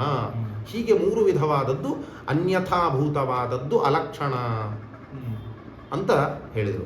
ಸರಿ, ಒಂದೊಂದಕ್ಕೂ ಉದಾಹರಣೆ ಕೊಡ್ತೀರಾ ಅಂತಂದ್ರೆ ಟೀಕಾರಾಯರು ಹೇಳ್ತಾರೆ. ಅಸಂಭವಿ ಮೊದಲನೇದು ಏನು ಅಂದರೆ ಯಲ್ಲಕ್ಷೆ ಸರ್ವಥಾ ನವರ್ತತೆ. ಯತ್ ಲಕ್ಷೆ ಸರ್ವಥಾ ನವರ್ತತೆ. ನೋಡಿ, ಯಲ್ಲಕ್ಷೆ ಅಂತ ಶಬ್ದ ಇದೆ, ಬಿಡಿಸಿದರೆ ಯತ್ ಲಕ್ಷೆ ಯಲ್ಲಕ್ಷೆ. ಇದನ್ನು ನಿಮಗೆ ಗೊತ್ತು ಸಂಧಿ ಆಗಿಬಿಡುತ್ತೆ. ಏನು ಸಂಧಿ ಅದೆಲ್ಲ ಇರಲಿ, ಅಂತೂ ಸಂಧಿ ಆದಾಗ ಯತ್ ಲಕ್ಷೆ ಯಲ್ಲಕ್ಷೆ. ಯತ್ ಯಾವುದು, ಲಕ್ಷೆ ಲಕ್ಷದಲ್ಲಿ ಸರ್ವಥಾ ನವರ್ತತೆ. ಸರ್ವಥಾ ಇರುವುದಿಲ್ಲ ಅಂದ್ರೇನು, ಒಂದೂ ಲಕ್ಷದಲ್ಲಿ ಇರುವುದಿಲ್ಲ ಅಂತ ಅರ್ಥವಾಯ್ತಾ? ಸರ್ವಥಾ ಶಬ್ದಕ್ಕೆ ಭಾರ ಇದೆ. ಏನಿದೆ? ಒಂದೂ ಲಕ್ಷದಲ್ಲಿ ಇಲ್ಲ ಅಂತಾಗಬೇಕು. ಆ ಮಾತನ್ನು ಸರ್ವಥಾ, ಒಟ್ಟಾರೆ ಅಂತೀವಲ್ಲ ಕನ್ನಡದಲ್ಲಿ, ಒಟ್ಟಾರೆ ಇಲ್ಲರಿ ಅಂತಂತೀವಲ್ಲ, ಹಾಗೆ ಯತ್ ಯಾವುದು ಲಕ್ಷೆ ಲಕ್ಷದಲ್ಲಿ ಸರ್ವಥಾ ನವರ್ತತೆ, ಇಲ್ವೇ ಇಲ್ಲ ಅಂದ್ರೆ ಏನರ್ಥ? ಒಂದೂ ಲಕ್ಷದಲ್ಲಿ ಇಲ್ಲದೆ ಇರುವಂತಹದ್ದು ಅದೇ ಅಸಂಭವಿ. ಆದ್ದರಿಂದಲೇ ಅದು ಅಂದರೆ ಒಂದೂ ಲಕ್ಷದಲ್ಲಿ ಸಂಭಾವಿತವಾಗದಿರುವದ್ದು ಅಂತ ಅರ್ಥ ಬಂತು. ವಾಕ್ಯಾರ್ಥವಾಯ್ತಲ್ಲ ನಿಮಗೆ, ವಾಕ್ಯಾರ್ಥ ಜ್ಞಾನವಾಯ್ತಲ್ಲ. ಅಸಂಭವಿ ಅಂತ ಹೇಳಿದರು. ಅದಕ್ಕೆ ಉದಾಹರಣೆ ಕೊಡ್ತಾರೆ. ಮೊದಲದು ವಿವರಣೆ ಮಾಡ್ತಾರೆ. ಯತ್ ಲಕ್ಷೆ ಸರ್ವಥಾ ನವರ್ತತೆ, ಯಾವುದು ಲಕ್ಷದಲ್ಲಿ ಸರ್ವಥಾ ಇರುವುದಿಲ್ವಲ್ಲ ಅಂತಹದ್ದು ಯಾವುದದು? ಉದಾಹರಣೆ ಕೊಡಿ ಅಂತಂದಾಗ ಈಗ ಉದಾಹರಣೆ ಕೊಡ್ತಾರೆ. ಯಥಾ ಗೋಹೋ ಏಕಶಫವತ್ವಂ. ಹೊಸದಿದ್ದು ನಿಮಗೆ, ಹೊಸದು, ನಿನ್ನೆ ಬರಲಿಲ್ಲ, ಕೇಳೂ ಇಲ್ಲ ನೀವು. ಅಸಂಭವ ದೋಷವುಳ್ಳದ್ದು ಯಾವುದು ಅಂದರೆ ಲಕ್ಷದಲ್ಲಿ ಒಂದೂ ಲಕ್ಷದಲ್ಲಿ ಇಲ್ಲದಿರುವಂತಹ ಧರ್ಮವನ್ನು ಹೇಳ್ತೀರಾ. ನಿನ್ನೆ ನೀವು ಕೇಳಿದ್ದು ಮನುಷ್ಯತ್ವವೆಂಬ ಧರ್ಮ, ಗೋವಿನ ಲಕ್ಷಣ ಅಂತ ಹೇಳಲಿಕ್ಕೆ ಹೋದರೆ ಆ ಉದಾಹರಣೆ ಕೇಳಿದ್ದೀರಿ. ಯತ್ ಲಕ್ಷೆ ಸರ್ವಥಾ ನವರ್ತತೆ ಅನ್ಲಿಕ್ಕೆ ಅದು ಉದಾಹರಣೆ ಆಗತ್ತೆ. ಯಾವುದು? ಮನುಷ್ಯತ್ವ. ಮನುಷ್ಯತ್ವವಿದು ಗೋವಿನ ಲಕ್ಷಣ ಅಂತಂದಾಗೇನು? ಲಕ್ಷದಲ್ಲಿ ಸರ್ವಥಾನ ವರ್ತತೆ, ಒಂದೂ ಲಕ್ಷ ಗೋವಿನಲ್ಲಿ ಇಲ್ಲ. ಸುಲಭವಾಗಿ ಅರ್ಥವಾಗುತ್ತೆ ಅಂತ ಮನುಷ್ಯತ್ವವನ್ನು ನಿಮಗೆ ಉದಾಹರಣೆ ಕೊಟ್ಟಿದ್ದೀನಿ. ಶಾಸ್ತ್ರಗಳಲ್ಲಿ ಮನುಷ್ಯತ್ವಕ್ಕೆ ಹೋಗಲ್ಲ, ಗೋವಿನ ಲಕ್ಷಣ ಹೇಳ್ತಾ ಇರಬೇಕಾದಾಗ ಅಸಂಭವ ದೋಷ ಉಳ್ಳ ಧರ್ಮ ಯಾವುದು ಅಂತಂದ್ರೆ ಏಕಶಫವತ್ವ. ಏಕಶಫವತ್ವ ಅಂತಂದ್ರೆ ಕುದುರೆಗೆ, ಅಶ್ವಕ್ಕೆ ಕಾಲಿಗೆ ಉಗುರಿರುತ್ತೆ, ಒಂದೇ ಒಂದು ಉಗುರಿರುತ್ತೆ ಕಾಲಿಗೆ ಅಶ್ವಕ್ಕೆ. ಗೋವಿಗೆ ದ್ವಿಶಫ ಇರುತ್ತೆ. ದ್ವಿಶಫವತ್ವ ಗೋವಿನ ಲಕ್ಷಣ ಹೇಳಬಹುದು ನೀವು. ದ್ವಿಶಫವತ್ವ ಗೋವಿನ ಲಕ್ಷಣ ಅಂತ ಹೇಳಬಹುದು. ಏಕಶಫವತ್ವ ಇದು ಗೋವಿನ ಲಕ್ಷಣ ಅಂತ ಹೇಳಿಬಿಟ್ರೆ ಅದು ಒಂದೂ ಗೋವಿನಲ್ಲಿ ಇಲ್ಲ. ಲಕ್ಷೆಯ ಸರ್ವಥಾ ನವರ್ತತೆ ಅಲ್ವಾ? ಲಕ್ಷದಲ್ಲಿ ಸರ್ವಥಾ ಇಲ್ಲ ಅಂದ್ರೆ ಒಂದು ಲಕ್ಷದಲ್ಲಿ ಗೋವಿನಲ್ಲಿ ಇಲ್ಲ. ಗೋವನ್ನು ಬಿಟ್ಟು ಬೇರೆ ಕಡೆಗಿದೆ. ಇದೇ ಶಶವಿಷಾಣ ನರವಿಷಾಣದಂತೆ ಅಸತ್ಯವಲ್ಲ. ಇದೆ. ಎಲ್ಲಿದೆ? ಅಶ್ವದಲ್ಲಿದೆ. ಏನು? ಏಕಶಫವತ್ವ ಇದೆ. ಆದರೆ ನಮಗೆ ಬೇಕಾದದ್ದೆಲ್ಲಿ? ಲಕ್ಷ್ಯವಾದ ಗೋವಿನಲ್ಲಿ ಬೇಕು. ಆ ಲಕ್ಷ್ಯವಾದ ಗೋವಿನಲ್ಲಿ ಏಕಶಫವತ್ವ ಇದೆಯಾ? ಇಲ್ಲ. ಅಂದಮೇಲೆ ಏನಾಯ್ತು? ಯತ್ ಲಕ್ಷೆ ಸರ್ವಥಾನ ವರ್ತತೆ ಅಂತಾಯ್ತು. ಯಾವ ಧರ್ಮವು ಲಕ್ಷದಲ್ಲಿ ಒಟ್ಟಾರೆ ಇಲ್ಲ, ಒಂದು ಲಕ್ಷದಲ್ಲಿಯೂ ಇಲ್ಲ, ಒಂದು ಗೋವಿನಲ್ಲಿಯೂ ಇಲ್ಲ ಅಂತಾಯ್ತು. ಆದ್ದರಿಂದ ಏನ್ ದೋಷ ಇದಕ್ಕೆ? ಅಸಂಭವ ದೋಷ. ಅಸಂಭವ ಎಂಬ ದೋಷ. ಈ ಧರ್ಮ ಏನಾಯಿತು? ಅಸಂಭವಿ ಆಯಿತು. ದೋಷ ಏನು? ಅಸಂಭವ. ಕರೆಕ್ಟ್. ಈ ಧರ್ಮ ಏನಾಯಿತು? ಅಸಂಭವಿ ಅಂತಾಯಿತು. ಅಂದ್ರೆ ಅಸಂಭವವೆಂಬ ದೋಷ ಉಳ್ಳ ಧರ್ಮವಾಯಿತು. ಆದ್ದರಿಂದ ಗೋವಿಗೆ ಏಕಶಫವತ್ವ ಇದು ಲಕ್ಷಣ ಅಂತ ಹೇಳಿದರೆ ಅದು ಲಕ್ಷಣವಾಗಲಾರದು ಅಂತ ನಿರ್ಣಯವಾಯಿತು. ಹಾಗಾದರೆ ಅನ್ಯಥಾಭೂತಂತು ಅಲಕ್ಷಣಂ, ಅನ್ಯಥಾಭೂತವಾದದ್ದು ಲಕ್ಷಣವಲ್ಲ ಅಂತ ಹೇಳಿದ್ರೆ ಅದರಲ್ಲಿ 3 ವಿಧವಾಗಿದೆ ಅಂತಹದ್ದು ಅನ್ಯಥಾಭೂತವಾದದ್ದು. ಅನ್ಯಥಾ ನಾವು ಹೇಳಿದ ನಿಯಮಗಳಿಗೆ ಒಳಗಾಗದಿರುವುದು 3 ವಿಧವಾಗಿದೆ. ಒಂದು ಅಸಂಭವಿ ಅಂತಂದ್ರು, ಅದಕ್ಕೆ ಉದಾಹರಣೆ ಕೊಟ್ಟರು. ಅಸಂಭವಿ ಅಂದರೆ ಏನು ಅಂತ ವಿವರಣೆಯೂ ಮಾಡಿದರು. ಯತ್ ಲಕ್ಷೇ ಸರ್ವಥಾ ನವರ್ತತೆ ಅಂತ ವಿವರಿಸಿದರು, ಉದಾಹರಣೆಯನ್ನು ಕೊಟ್ಟರು. ಯಥಾ ಗೋಹೋ ಏಕಶಫವತ್ವಂ, ಯಾವ ರೀತಿ ಗೋವಿಗೆ ಏಕಶಫವತ್ವವನ್ನು ನೀವು ಲಕ್ಷಣ ಅಂತ ಹೇಳಿಬಿಟ್ರೆ ಏನಾಗತ್ತೆ, ಒಂದೂ ಗೋವಿನಲ್ಲಿ ಇಲ್ಲ ಅಂತ ಆಗ್ತದದು. ಅದು ಇರುವುದು ಅಶ್ವದಲ್ಲಿ. ಅಂದಮೇಲೆ ಸರ್ವತ್ರ ಲಕ್ಷಗಳಲ್ಲಿ ಸರ್ವಥಾ ಇಲ್ಲ, ಒಂದೂ ಲಕ್ಷದಲ್ಲಿ ಇಲ್ಲ. ಅಂದಮೇಲೆ ಗೋವಿನ ಲಕ್ಷಣ ಅಂತ ಹೇಳಿದಾಗ ಅದು ಅಸಂಭವವೆಂಬ ದೋಷ ಉಳ್ಳದ್ದಾಗ್ತದೆ, ಅಸಂಭವಿ ಆಗ್ತದೆ. ಆದ್ದರಿಂದ ಅದು ಲಕ್ಷಣವಲ್ಲ. ತ್ರಿವಿಧಂ ಅನ್ಯಥಾಭೂತಂ ಅಲಕ್ಷಣಂ, 3 ವಿಧ ಅಂತ ಹೇಳಿದ್ದಾರಲ್ಲ, ಅದರಲ್ಲಿ ಒಂದಾಯ್ತು ಇವಾಗ. ಅಸಂಭವ, ಅಸಂಭವಿ ಅನ್ನುವುದನ್ನು ನಾವು ಅರ್ಥ ಮಾಡಿಕೊಂಡ್ವಿ. ಇನ್ನು ಎರಡನೆಯದು ಅವ್ಯಾಪಕಂ. ಅವ್ಯಾಪಕಂ, ಅವ್ಯಾಪಕವಾದದ್ದು ಅಂದ್ರೇನು? ಅವ್ಯಾಪ್ತಿ ದೋಷ ಉಳ್ಳದ್ದು ಅಲ್ವಾ? ಇದಕ್ಕೆ ನೀವು ಕನ್ನಡದಲ್ಲಿ ಅರ್ಥ ಮಾಡಿಕೊಂಡಿದ್ದೀರಿ. ಏನಂತ? ಲಕ್ಷ್ಯದಲ್ಲಿ ಇರತ್ತೆ, ಲಕ್ಷ್ಯೇ ವರ್ತತೆ, ಆದರೆ ಲಕ್ಷ್ಯೇ ವ್ಯಾಪ್ತ್ಯಾವರ್ತತೆ ಅಂತಾಗಲ್ಲ. ಲಕ್ಷ್ಯೇ ವರ್ತತೆ, ಆದರೆ ಲಕ್ಷ್ಯೇ ವ್ಯಾಪ್ತ್ಯಾವರ್ತತೆ ಅಂತ ಹೇಳಿದ್ದಾರೆ ಟೀಕಾರಾಯರು. ಲಕ್ಷಣದ ಸ್ವರೂಪವನ್ನು ಹೇಳಬೇಕಾದ್ರೆ ಆ ವ್ಯಾಪ್ತ್ಯ ಎಂಬ ಅಂಶ ಬರಲಿಲ್ಲ ಅಂತಾದರೆ, ಲಕ್ಷ್ಯದಲ್ಲಿ ಇದೆ ಆದರೆ ಲಕ್ಷ್ಯದಲ್ಲಿ ವ್ಯಾಪಿಸಿ ಇದೆ ಅಂತ ಆಗಲಿಲ್ಲ ಅಂತಾದರೆ ವ್ಯಾಪ್ತ್ಯಾವರ್ತತೆ ಅಂತ ಆಗುವುದಿಲ್ಲ. ಆಗದೇ ಇದ್ದಾಗ ಅವ್ಯಾಪಕ, ಅವ್ಯಾಪ್ತಿ ದೋಷ ಉಳ್ಳದ್ದು ಅಂತ ಆಗ್ತದೆ. ಕನ್ನಡದಲ್ಲಿ ಅರ್ಥ ಮಾಡಿಕೊಂಡಿದ್ದೆ. ಅದನ್ನು ಟೀಕಾಕೃತ್ಪಾದರೆ ವಿವರಿಸ್ತಾರೆ. ಏನಂತ ನೋಡಿ, ಅವ್ಯಾಪಕಂ, ಅವ್ಯಾಪಕವಾದದ್ದು. ತ್ರಿವಿಧಂ ಅನ್ನುವುದರಲ್ಲಿ ಎರಡನೆಯದ್ದು ಅವ್ಯಾಪಕಂ. ಏನು ವಿವರಿಸ್ತಾರೆ? ಯಲ್ಲಕ್ಷ್ಯೈಕ ದೇಶೇ ವರ್ತಮಾನಮಪಿ ತದೇಕದೇಶಾಂತರೇ ನ ವರ್ತತೆ. ವಿವರಣೆ ಮಾಡಿದರು, ನಿಮಗೆ ಅರ್ಥವಾಗಿರುತ್ತೆ ಸಾಮಾನ್ಯವಾಗಿ. ಆದರೂ ನೋಡಿ, ಯತ್ ಯಾವುದು, ಲಕ್ಷ್ಯೈಕ ದೇಶೇ ಲಕ್ಷ್ಯದ ಏಕದೇಶದಲ್ಲಿ. ಲಕ್ಷ್ಯ ಯಾವುದು? ಲಕ್ಷ್ಯ ಗೋಗಳು. ಎಷ್ಟು ಗೋಗಳು ಇಟ್ಕೊಳ್ತೀರಿ? 100 ಗೋಗಳು ಇವೆ ಅಂತ ಇಟ್ಕೊಂಡಾಗ ಅವು 100 ಹಸುಗಳು, ಗೋಗಳು ಲಕ್ಷ್ಯ ಅಂತ ಆಗುತ್ತೆ. ಆ ಲಕ್ಷ್ಯದಲ್ಲಿ ಏಕದೇಶ ಅಂದ್ರೇನು? ಒಂದು ಪಾರ್ಟ್ ಆಫ್ ಲಕ್ಷ್ಯ. ಅದು 1 ಗೋ ಆಗಬಹುದು, 10 ಗೋ ಆಗಬಹುದು, 99 ಗೋಗಳಾಗಬಹುದು. ನಮ್ಮ ಲಕ್ಷ್ಯ 100, ಅದರಲ್ಲಿ ಎಷ್ಟು ಕೆಲವು ಭಾಗವನ್ನು ನಾವು ತೆಗೆದುಕೊಂಡ್ರೂ ಅದು ಏಕದೇಶ ಅಂತ ಆಗುತ್ತೆ ಅಲ್ವಾ? ನಮ್ಮ ದೇಹದಲ್ಲಿ ಏಕದೇಶ ಅಂದ್ರೇನು? ಒಂದು ಕೈ ಆಗಬಹುದು, ಅಥವಾ ತಲೆ, ಕೈ, ಮೂಗು, ಈ 3 ಏಕದೇಶ ಅಂತ ಆಗಬಹುದು ದೇಹದಲ್ಲಿ. ಏಕದೇಶ ಅಂದ್ರೇನು? ಒಂದು ಭಾಗ. ಏಕದೇಶ, ಒಂದು ದೇಶ, ಭಾಗ, ಪಾರ್ಟ್ ಅಂತ ಹೇಳಿದ್ರಲ್ಲ. ಹಾಗಾದರೆ ಯತ್ ಲಕ್ಷ್ಯೈಕ ದೇಶೇ, ಲಕ್ಷ್ಯದ ಏಕದೇಶದಲ್ಲಿ ವರ್ತಮಾನಮಪಿ, ಲಕ್ಷ್ಯದ ಏಕದೇಶದಲ್ಲಿ ವರ್ತಮಾನಮಪಿ ಇದ್ದರೂ ಕೂಡ, ಅಂದರೆ ಕೆಲವು ಲಕ್ಷ್ಯಗಳಲ್ಲಿ ಇದೆ ಅಂತಾಯಿತು. ಲಕ್ಷ್ಯೈಕ ದೇಶೇ ವರ್ತಮಾನಮಪಿ. ಅಪಿ ಶಬ್ದ ಏನು ಹೇಳುತ್ತದೆ? ಕೂಡ, ಇದ್ದರೂ ಕೂಡ. ಲಕ್ಷ್ಯೈಕ ದೇಶದಲ್ಲಿ, ಲಕ್ಷ್ಯದಲ್ಲಿ ಇಲ್ವೇ ಇಲ್ಲ ಅಂತ ತಿಳ್ಕೊಳ್ಬೇಡಿ, ಲಕ್ಷ್ಯದಲ್ಲಿ ಇದೆ, ಇದ್ರೂ ಕೂಡ ಅಂತ ಹೀಗೆ ಧ್ವನಿ ಕೊಡ್ತಾ ಇದೆ ಅಪಿ ಶಬ್ದ. ಅರ್ಥವಾಯ್ತಾ? ಯತ್ ಲಕ್ಷ್ಯೈಕ ದೇಶೇ ವರ್ತಮಾನಮಪಿ, ಲಕ್ಷ್ಯದ ಒಂದು ಭಾಗದಲ್ಲಿ, ಅಂದರೆ ಕೆಲವು ಲಕ್ಷ್ಯಗಳಲ್ಲಿ ಅಂತ ಸಾರಾಂಶ. ಅದು 10, 20, 50, 100 ಅಂತ ಇಟ್ಕೊಂಡಾಗ ಕೆಲವು ಲಕ್ಷ್ಯಗಳಲ್ಲಿ ಇದ್ದರೂ ಕೂಡ ತದೇಕದೇಶಾಂತರೇ ನ ವರ್ತತೆ. ತತ್ ಅಂದರೆ ಲಕ್ಷ್ಯವನ್ನು ಇಟ್ಟುಕೊಳ್ಬೇಕು. ತತ್ ಶಬ್ದದಿಂದ ಲಕ್ಷ್ಯ. ತದೇಕದೇಶಾಂತರ, ಏಕದೇಶಾಂತರ ಅಂದರೆ ಮತ್ತೊಂದು ಭಾಗದಲ್ಲಿ ನ ವರ್ತತೆ. ಅಂದರೆ ತದೇಕದೇಶಾಂತರೆ ಅಂದರೆ ಆ ಲಕ್ಷ್ಯದ ಮತ್ತೊಂದು ಭಾಗದಲ್ಲಿ ನವರ್ತತೆ, ಇರುವುದಿಲ್ಲ. ಅಂತಹದ್ದು ಅವ್ಯಾಪಕಂ. ನಿಮಗೆ ಗೊತ್ತಾಗಿದೆ ವಿಷಯ. ಅದನ್ನು ತಮ್ಮ ವಾಕ್ಯದಲ್ಲಿ ತಾವು ಇಟ್ಟು ತೋರಿಸ್ತಾ ಇದ್ದಾರೆ. ಯತ್ ಲಕ್ಷ್ಯೈಕ ದೇಶೇ ವರ್ತಮಾನಮಪಿ ತದೇಕದೇಶಾಂತರೇ ನವರ್ತತೆ. ಅಂತಹದ್ದೇ ಅವ್ಯಾಪಕ ಅಂತ ಕರೆಸಿಕೊಳ್ಳತ್ತೆ. ಅಂದರೆ ಅವ್ಯಾಪ್ತಿ ದೋಷ ಉಳ್ಳದ್ದು ಅಂತ ಕರೆಸಿಕೊಳ್ಳತ್ತೆ. ಇದು ಎರಡನೆಯದ್ದು. ಅರ್ಥವಾಯ್ತಾ? ಏಕದೇಶಾಂತರ ಅಂದ್ರೇನು? ಈಗ ನೋಡಿ, ನಾವೆಲ್ಲ ಹೇಳ್ತಿರ್ತೀವಿ ವಸ್ತ್ರಾಂತರ ಅಂತ. ವಸ್ತ್ರಾಂತರ, ಬ್ರಾಹ್ಮಣರ ಮನೆಗೆ ಬಂದಿರ್ತಾರೆ, ಮನೆಗೆ ಬಂದಾಗ ವಸ್ತ್ರಾಂತರ ಆಗಿ ಅಂತ ಊಟದ ಸಮಯದಲ್ಲಿ ಹೇಳ್ತೇವೆ. ವಸ್ತ್ರಾಂತರ ಅಂದ್ರೇನು? ಬೇರೆ ವಸ್ತ್ರ ಅಂತ ಅರ್ಥ. ಅನ್ಯತ್ ವಸ್ತ್ರಂ ವಸ್ತ್ರಾಂತರಂ. ಪುಸ್ತಕಾಂತರ ಅಂದ್ರೆ ಬೇರೆ ಪುಸ್ತಕ ಅಂತ, ಇಷ್ಟೇ ಅರ್ಥ ಅದಕ್ಕೆ.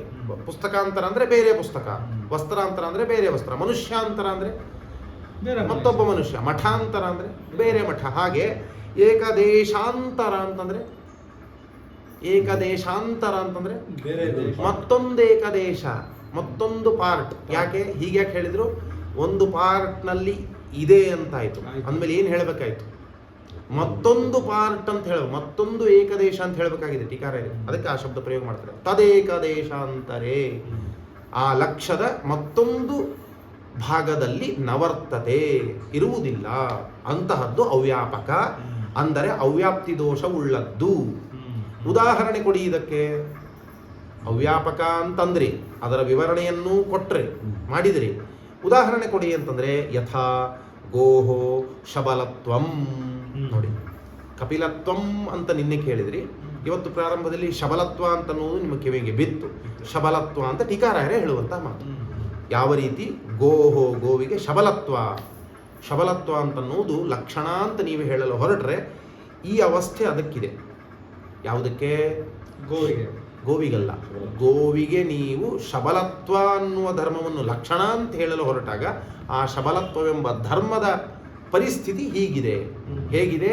ಲಕ್ಷೈಕ ದೇಶೇ ವರ್ತಮಾನಮಪಿ ತದೇಕದೇಶಾಂತರೇ ನವರ್ತತೆ ಅಂತೇನು ಹೇಳಿದಾರಲ್ಲ, ಆ ವಿವರವನ್ನು ಮಾಡಿದಾರಲ್ಲ, ಅವ್ಯಾಪ್ತಿಯ ವಿವರವನ್ನು ಮಾಡಿದ್ದಾರೆ. ಯಾವುದರ ವಿವರ ಇದು? ಅವ್ಯಾಪ್ತಿಯನ್ನು ವಿವರಿಸಿ ಬಿಡಿಸಿ ಹೇಳಿದ್ದಿದು. ಈ ಪರಿಸ್ಥಿತಿ ಆ ಧರ್ಮಕ್ಕೆ ಇದೆ. ಯಾವ ಧರ್ಮಕ್ಕೆ? ಶಬಲತ್ವವೆಂಬ ಧರ್ಮಕ್ಕೆ ಇದೆ. ಶಬಲತ್ವವೆಂಬ ಧರ್ಮಕ್ಕೆ ಇದೆ. ಇನ್ನೊಂದು ಹೇಳ್ತೀನಿ ಕೇಳಿ. ಶಬಲ ಗೋಗಳ ಲಕ್ಷಣ ಹೇಳಬೇಕಾದಾಗ ಶಬಲತ್ವಂ ಅಂತ ಹೇಳಬಹುದು. ಏನು? ಶಬಲ ಗೋವುಗಳ ಬಗ್ಗೆ ಹೇಳಬೇಕಾದ್ರೆ ಶಬಲ ಗೋವುಗಳನ್ನು ಮಾತ್ರ ಲಕ್ಷ್ಯ ಅಂತ ಇಟ್ಕೊಂಡಿದ್ದೀರಿ ನೀವು. ಗೋಗಳು, ಎಲ್ಲ ಗೋವುಗಳನ್ನು ಲಕ್ಷ್ಯ ಅಂತ ಇಟ್ಕೊಳ್ಳಿಲ್ಲ. ಯಾರೋ ಕೇಳಿದ್ರು ಶಬಲ ಗೋವುಗಳ ಲಕ್ಷಣ ಏನು ಅಂತ ಕೇಳಿದಾಗ ಏನು ಹೇಳ್ತೀರಿ ನೀವು? ಶಬಲತ್ವ ಅಂತ ಹೇಳಬೇಕು. ಗೋತ್ವಂ ಅಂತ ಹೇಳುವಂತೆ ಇಲ್ಲ. ಯಾಕೆ? ಶಬಲ ಗೋವುಗಳಲ್ಲಿಯೂ ಗೋತ್ವವಿದೆ, ಶ್ವೇತ ಗೋವುಗಳಲ್ಲಿಯೂ ಕಪಿಲ ಗೋವುಗಳಲ್ಲಿಯೂ ಗೋತ್ವವಿದೆ. ಏನ್ ದೋಷ ಹಾಗಾದ್ರೆ ಗೋತ್ವವೆಂಬ ಧರ್ಮಕ್ಕೆ? ಅಲ್ಲಿ ಅಲ್ಲ, ನಾನು ಹೇಳಿದ್ದ ಅರ್ಥ ಆಗ್ಲಿಲ್ಲ. ಶಬಲ ಗೋವುಗಳ ಲಕ್ಷಣ ಏನು ಪ್ರಶ್ನೆ. ಶಬಲತ್ವ ಇದು ಲಕ್ಷಣ. ಶಬಲತ್ವ ಯಾಕ್ರಿ? ಗೋತ್ವ ಇದು ಲಕ್ಷಣ ಅಂತ ನಾನು ಹೇಳ್ತೇನೆ. ಲಕ್ಷಣ ಆಗತ್ತೋ ಇಲ್ವೋ? ಗೋತ್ವ ಆಗಲ್ಲ. ಗೋತ್ವವು ಲಕ್ಷಣವಾಗತ್ತಾ? ಶಬಲ ಗೋಗಳಿಗೆ ಗೋತ್ವವು ಲಕ್ಷಣವಾಗತ್ತಾ? ಯಾಕಾಗಲ್ಲ? ಆಗಲ್ಲ ಅಂದ್ರೆ ದೋಷ ಇರಬೇಕು. ಮೂರರಲ್ಲಿ ಒಂದು ದೋಷ ಹೇಳಬೇಕು ನೀವು. ಗೋತ್ವ ಎಂಬ ಧರ್ಮಕ್ಕೆ ಏನು ದೋಷ ಇದೆ? ಲಕ್ಷಣವಾಗದೇ ಇರುವುದಕ್ಕೆ ಏನು ದೋಷ ಬರುತ್ತೆ? ಮೂರು ದೋಷಗಳಲ್ಲಿ ಗೆಸ್ ಮಾಡಿ. ಎಸ್, ಅತಿವ್ಯಾಪಕವಾಯಿತು. ಯಾಕೆ? ಶಬಲ ಗೋವುಗಳಲ್ಲಿಯೂ ಗೋತ್ವವಿದೆ, ಅದನ್ನು ಬಿಟ್ಟು ಬೇರೆ ಗೋವುಗಳಲ್ಲಿಯೂ ಹೋಗಿಬಿಟ್ಟಿದೆ, ಅತಿವ್ಯಾಪಿಸಿದೆ. ಅಂದಮೇಲೆ ಏನು ದೋಷ? ಅತಿವ್ಯಾಪ್ತಿ ಅಲ್ವಾ? ಹಾಗಾದರೆ ಗೋತ್ವ ಅನ್ನುವುದು ದುಷ್ಟವಾಯಿತು ಧರ್ಮ. ಯಾವಾಗ ನೀವು ಲಕ್ಷ್ಯವನ್ನು ಯಾವುದನ್ನು ವಿವಕ್ಷೆ ಮಾಡಿದ್ದೀರಿ? ಶಬಲ ಗೋವುಗಳನ್ನು. ಶಬಲತ್ವವನ್ನು ಲಕ್ಷಣವಾಗಿ ಹೇಳಬೇಕು ಧರ್ಮವನ್ನು. ಲಕ್ಷ್ಯ ಅಂತ ಯಾವುದನ್ನು ಇಟ್ಕೊಂಡಿದ್ದೀರಿ? ಶಬಲ ಗೋವು. ಶಬಲ ಗೋವುಗಳು, ಒಂದು 20 ಗೋವುಗಳನ್ನು ನೀವು ಲಕ್ಷ್ಯ ಅಂತ ಇಟ್ಕೊಂಡಿದ್ದೀರಿ. ಯಾಕೆ? ಅವು ಮಾತ್ರ ಶಬಲ ಅಂದ್ರೆ ತರತರಹ ಬಣ್ಣದಲ್ಲಿವೆ. ಶಬಲ ಅಂದ್ರೆ ಏನು? ಮಿಕ್ಸ್ ಆದ ಬಣ್ಣಗಳು ಉಳ್ಳದ್ದು ಶಬಲ ಗೋ. ಅಂತಹ ಗೋವುಗಳನ್ನು ಮಾತ್ರ ಲಕ್ಷ್ಯ ಅಂತ ಇಟ್ಟುಕೊಂಡಾಗ ಅಲ್ಲಿ ನೀವು ಗೋತ್ವವನ್ನು ಲಕ್ಷಣ ಅಂತ ಹೇಳಿದರೆ, ಆ ಗೋವುಗಳ ಲಕ್ಷಣ ಗೋತ್ವ ಅಂತ ಹೇಳಿದರೆ ಅದು ಅತಿವ್ಯಾಪ್ತಿ ದೋಷ ಉಳ್ಳದ್ದಾಗ್ತದೆ. ಅಲ್ಲಿ ಏನು ಹೇಳಬೇಕಾಗಾದ್ರೆ ಶಬಲತ್ವ ಅನ್ನೋದೇ ಹೇಳಬೇಕು ಅಲ್ವಾ? ನೋಡಿ ಎಷ್ಟು ವಿಚಿತ್ರವಾಗಿದೆ. ಗೋವುಗಳನ್ನು ಲಕ್ಷ್ಯ ಅಂತ ಇಟ್ಕೊಂಡಾಗ ಶಬಲತ್ವವೆಂಬ ಧರ್ಮ ಏನಾಗ್ತದೆ? ಗೋವುಗಳನ್ನು ಲಕ್ಷ್ಯ ಅಂತ ಇಟ್ಕೊಂಡಿದ್ದೀರಿ. 100 ಗೋವುಗಳನ್ನು ಲಕ್ಷ್ಯ ಅಂತ ಇಟ್ಕೊಂಡಿದ್ದೀರಿ, ಎಲ್ಲ ಗೋವುಗಳನ್ನು. ಆಗ ಅಂತಹ ಗೋವುಗಳಿಗೆ ಶಬಲತ್ವ ಇದು ಲಕ್ಷಣ ಅಂತ ಹೇಳಿದ್ರೆ ಏನು ದೋಷ? ಅವ್ಯಾಪಕಂ ಅವ್ಯಾಪ್ತಿ ದೋಷ. ಯಾಕೆ ಶಬಲತ್ವ ಎಲ್ಲಿದೆ? ಸ್ವಲ್ಪ ಕೆಲವು 20 ಗೋವುಗಳಲ್ಲಿ ಮಾತ್ರ ಇದೆ. ನೀವು ಲಕ್ಷ್ಯವಾಗಿ ಇಟ್ಕೊಂಡಿದ್ದನ್ನು ಎಲ್ಲ ಗೋವುಗಳನ್ನು ಲಕ್ಷ್ಯವಾಗಿ ಇಟ್ಕೊಂಡಿದ್ದೀರಿ. ಅಲ್ಲಿ ಇದು ದುಷ್ಟವಾಯಿತು. ಯಾವುದು? ಶಬಲತ್ವವೆಂಬ ಧರ್ಮವು ದುಷ್ಟವಾಯಿತು, ಅವ್ಯಾಪ್ತಿ ದೋಷದಿಂದ ಕೂಡಿತು. ಆದರೆ ಶಬಲ ಗೋವುಗಳನ್ನು ಮಾತ್ರ ಲಕ್ಷ್ಯವಾಗಿ ಇಟ್ಟುಕೊಂಡಾಗ ಶಬಲತ್ವವು ದುಷ್ಟ ಅಲ್ಲ, ಶಬಲತ್ವವೇ ಲಕ್ಷಣ, ಅಸಾಧಾರಣ ಧರ್ಮ. ಅಲ್ಲಿ ಗೋತ್ವ ಇದು ದುಷ್ಟವಾಗಿಬಿಡುತ್ತೆ. ಗೋತ್ವವೆಂಬ ಧರ್ಮ ಅತಿವ್ಯಾಪ್ತಿ ಎಂಬ ದೋಷದಿಂದ ಕೂಡ. ಸಾಸ್ನಾದಿಮತ್ವ ಅನ್ನುವುದು ಶಬಲ ಗೋವುಗಳಲ್ಲಿಯೂ ಇದೆ, ಬೇರೆ ಗೋವುಗಳಲ್ಲಿಯೂ ಇದೆ. ಹಾಗಾದ್ರೆ ಸಾಸ್ನಾದಿಮತ್ವ ಅನ್ನುವುದು ಕೂಡ ದುಷ್ಟ ಅಂತಾಗತ್ತೆ. ಹಾಗಾದ್ರೆ ಎಷ್ಟು ವ್ಯವಸ್ಥಿತವಾಗಿದೆ ನೋಡಿ. ಹಾಗಾದ್ರೆ ಯಾವುದನ್ನು ನಾವು ಲಕ್ಷ್ಯ ಅಂತ ಇಟ್ಕೊಂಡಿದ್ದೇವೆ ಅಲ್ಲಿ ಇರಬೇಕು, ಎಲ್ಲದರಲ್ಲಿಯೂ ಇರಬೇಕು, ಬೇರೆ ಕಡೆಗೆ ಅಲಕ್ಷ್ಯದಲ್ಲಿ ಇರಲೇಬಾರದು.